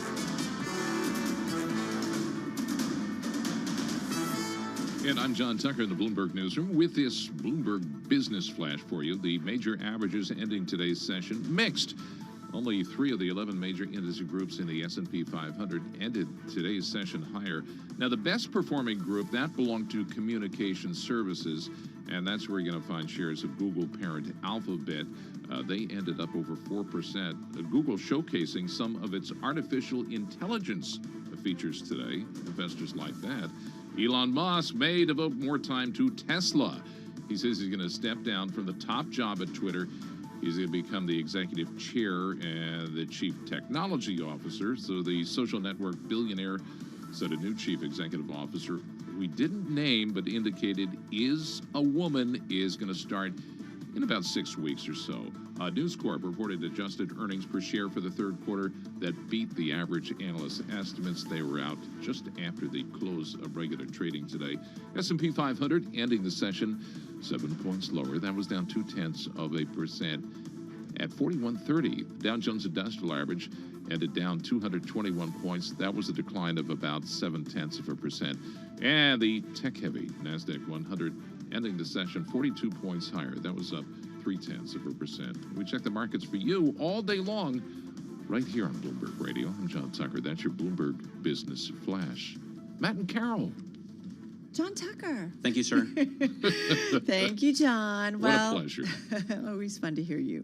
Live person. I don't know if you checked out the share price, Matt. It was up about 21% yesterday. It gave back, I think, around 11, 12% in today's session. But the company reported earnings, beat expectations, gave a forecast that was above analyst consensus for second quarter EBITDA. There are some analysts that are a little bit cautious on the growth potential. Can't just run over EBITDA and not explain it. Does everybody know what EBITDA is? Earnings before interest, taxes, depreciation, and amortization. Yeah, there you go. Live person works with the likes of NatWest, Chipotle, BT, and Burberry, connecting the companies digitally with their customers. So let's get into it. Rob LoCascio is back with us. He's the founder and CEO at Live Person. He's on Zoom in New York City. Rob, how are you? Good. How are you doing? Thanks for having me back. Well, good to have you. Tell us a little bit about the quarter and the outlook. What's going on? Yeah, so we beat the high end of our EBITDA. We're at the high end of the range of our revenues. You know, we basically got very focused on, like a lot of companies, you know, starting to make money. And now we're focused on, you know, turning up the growth engines. And we just launched our new generative AI products last week. So a lot of excitement at the company. I just want to follow because a lot of there were a few analysts that actually cut their price targets on you guys today by an average of 17%, and the stock is down about 50%. There's 2 sells, 10 hold. I'm just curious, what is it that you think the investment community is potentially missing, or what do they hammer you most about? We did a big restructuring last quarter, and we even we took out about $75 million in revenue that was not non-core, and we even sold a business. Yeah. So I think it's really the investors digesting, taking that much revenue out, but then we, got positive EBITDA, and now we're on a path for positive cash flow as a company. So, so that's really, I think they just got to digest it. Yesterday, we did what we said we were going to do. This will be I'll call it the first clean quarter. And now we're kind of off to the races. I mean, I think a lot of companies, Rob, that did really well during the pandemic, like you did, I mean, whose stock did really well during the pandemic, have just gotten crushed since then and brought down below 2019 levels because the pendulum swung too far in both directions, right? I mean, you were trading for $40 a share at the end of 2019, and now it's $4.65. What do you think it's going to take, or how long until you can get back to those pre-pandemic levels? Look, we have a very good sound strategy, which is we're the leader in enterprise AI and working with the biggest brands in the world, and now AI and everything around generative AI is about the hottest thing that you can expect. So I think for us, there's wind in our sails to continue to execute. You're right. There's a disconnect right now, but we just got to, over the next couple of quarters, I think 2 or 3 quarters, reestablish our growth rates, and then then we could get back to those pre-pandemic rates. But the pandemic, we grew like weed. Contact centers shut down. They need to do messaging and chat and AI and bots, and we were at the right place at the right time with the right tech. Obviously, that growth has come down. But now there's generative AI, and that's a whole other way of growth. So that's really what we're focused on. So help us out. When you say that you're the leader in enterprise AI and you are working with some well-known companies, when you have an average deal, what kind of revenue do you book on that, and what kind of visibility or long-term visibility does it actually ultimately give you? Yeah, so our ARPU is around 670 million, 660 million, 660,000. But an average enterprise customer pays us anywhere from $3 to $10 million a year. And this would be a large bank, a large telco, an insurance company. And they're really using it to drive the transformation from traditional voice calls into digital. And now what they're looking at is how do we automate those conversations at a very high rate? We've been able to do a very good job up to now, but with all the generative AI stuff, we're going to be able to automate conversations. And we just even released a thing called Voice AI, that we can automate voice conversations. So this is really, I think, an interesting time for us on the product side and the platform side. We talked to the CEO of Gupshup yesterday, and they do this kind of thing for Verizon and Citi, and I have to say I fully body slammed the technology because I recently had a problem with Verizon, and I noticed, It's bot hell, basically. The bot doesn't work. It's not giving me anything, and I would honestly pay money to be able to skip past that part and just get to the agent, the human agent that I want to talk to. How long until, Rob, this technology works well enough that somebody with specific problems, not just FAQs, is going to be satisfied talking to AI rather than, and even maybe prefer talking to AI than a human? Well, I mean, look, we do 1 billion conversations a year. And there's 75% of those have automations in them, and 25% are end-to-end automations. And so you're right, bots to me is a 4-letter word. But the way we do it with our customers is because we have a very rich set of tools. We also have this amazing data set. We're able to do very high-quality automations with our customers. So the generative AI stuff, what it does, it just opens up a lot more on the long tail. Like we were looking at one of our airlines, and we have a lot of the biggies. And we found people ask about iguanas. Like, I'm looking for an iguana. I'm looking to take an iguana on the flight. And we would never write a bot for that. But the large language models hits the data set and comes back and then gives the reply like you have to be 45 pounds or less to bring an iguana on a flight. So this is the stuff that's really powerful. You take the data set and the models are basically taking that data set and making them conversational without building a bot. And bots will go away. They'll eventually go away. That's awesome. You know, the average weight of a male iguana is 8.8 pounds, according to Google. You know, Rob, now he's Well, going I saw it was under 45. He's now gone down an iguana rabbit hole. I just want to be sitting next to somebody on my next flight who has an iguana. I've so lost him. I want to ask you something. Enterprise AI, roughly almost 17 billion in 2022 in terms of market size. I think that's a global market size. We're looking at maybe 103 billion by 2030. Maybe it gets even more with all of this excitement over generative AI. But you are dealing with some big players, Microsoft, IBM, Salesforce, NVIDIA. Like, there's a lot of people that are involved in it. Not all of them are, you know, enterprise AI exclusively. How do you ultimately compete against some of these bigger players who, again, going back to, you know, those are bigger players who are doing this kind of day in and day out, are maybe going to be a cheaper option and maybe a better option? Yeah, look, I would say there's about 10 of us in the race of enterprise AI. You named a few of them. What makes us unique is we've got a data set that's one of the most comprehensive and detailed data sets around conversational AI. These are chats, transcripts. If you want to power high quality conversations, you need that data set, and we have the largest data set out there.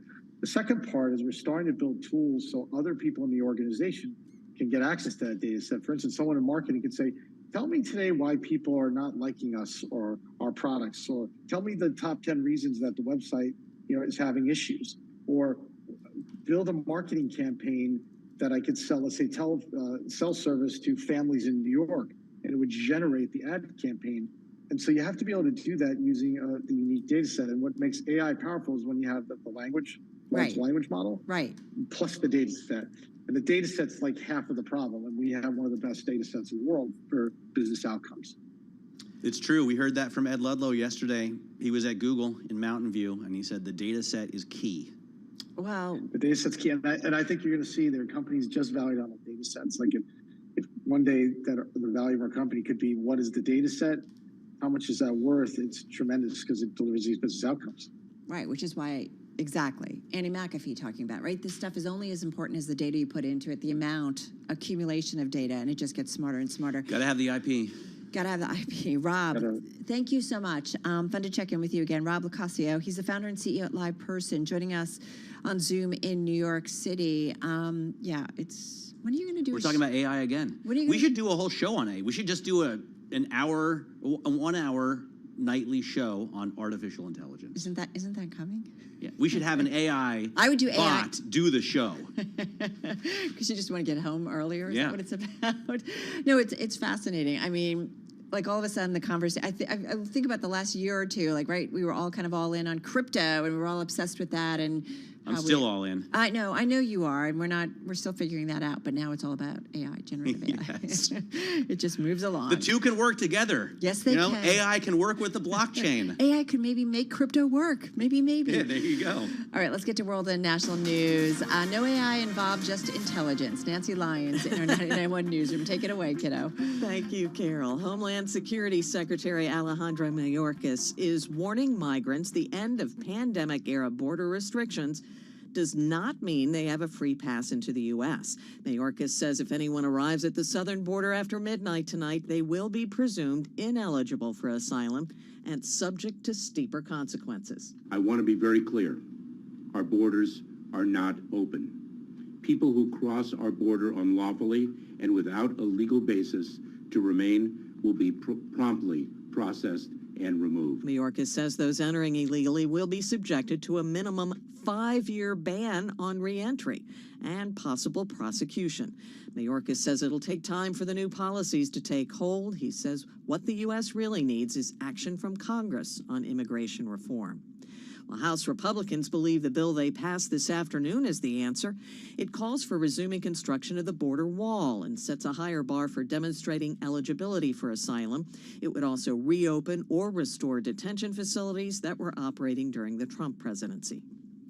Power production is the second largest cause of carbon emissions, and the Biden administration is taking steps to rein in those emissions that are not currently regulated. Michael Regan is the EPA administrator. EPA's proposal is expected to avoid more than 600 million metric tons of carbon dioxide through 2042, which is equivalent to cutting emissions from half the total number of cars in the United States for an entire year. Regan says existing coal and gas-fired power plants and all the new ones will be affected by the new rules.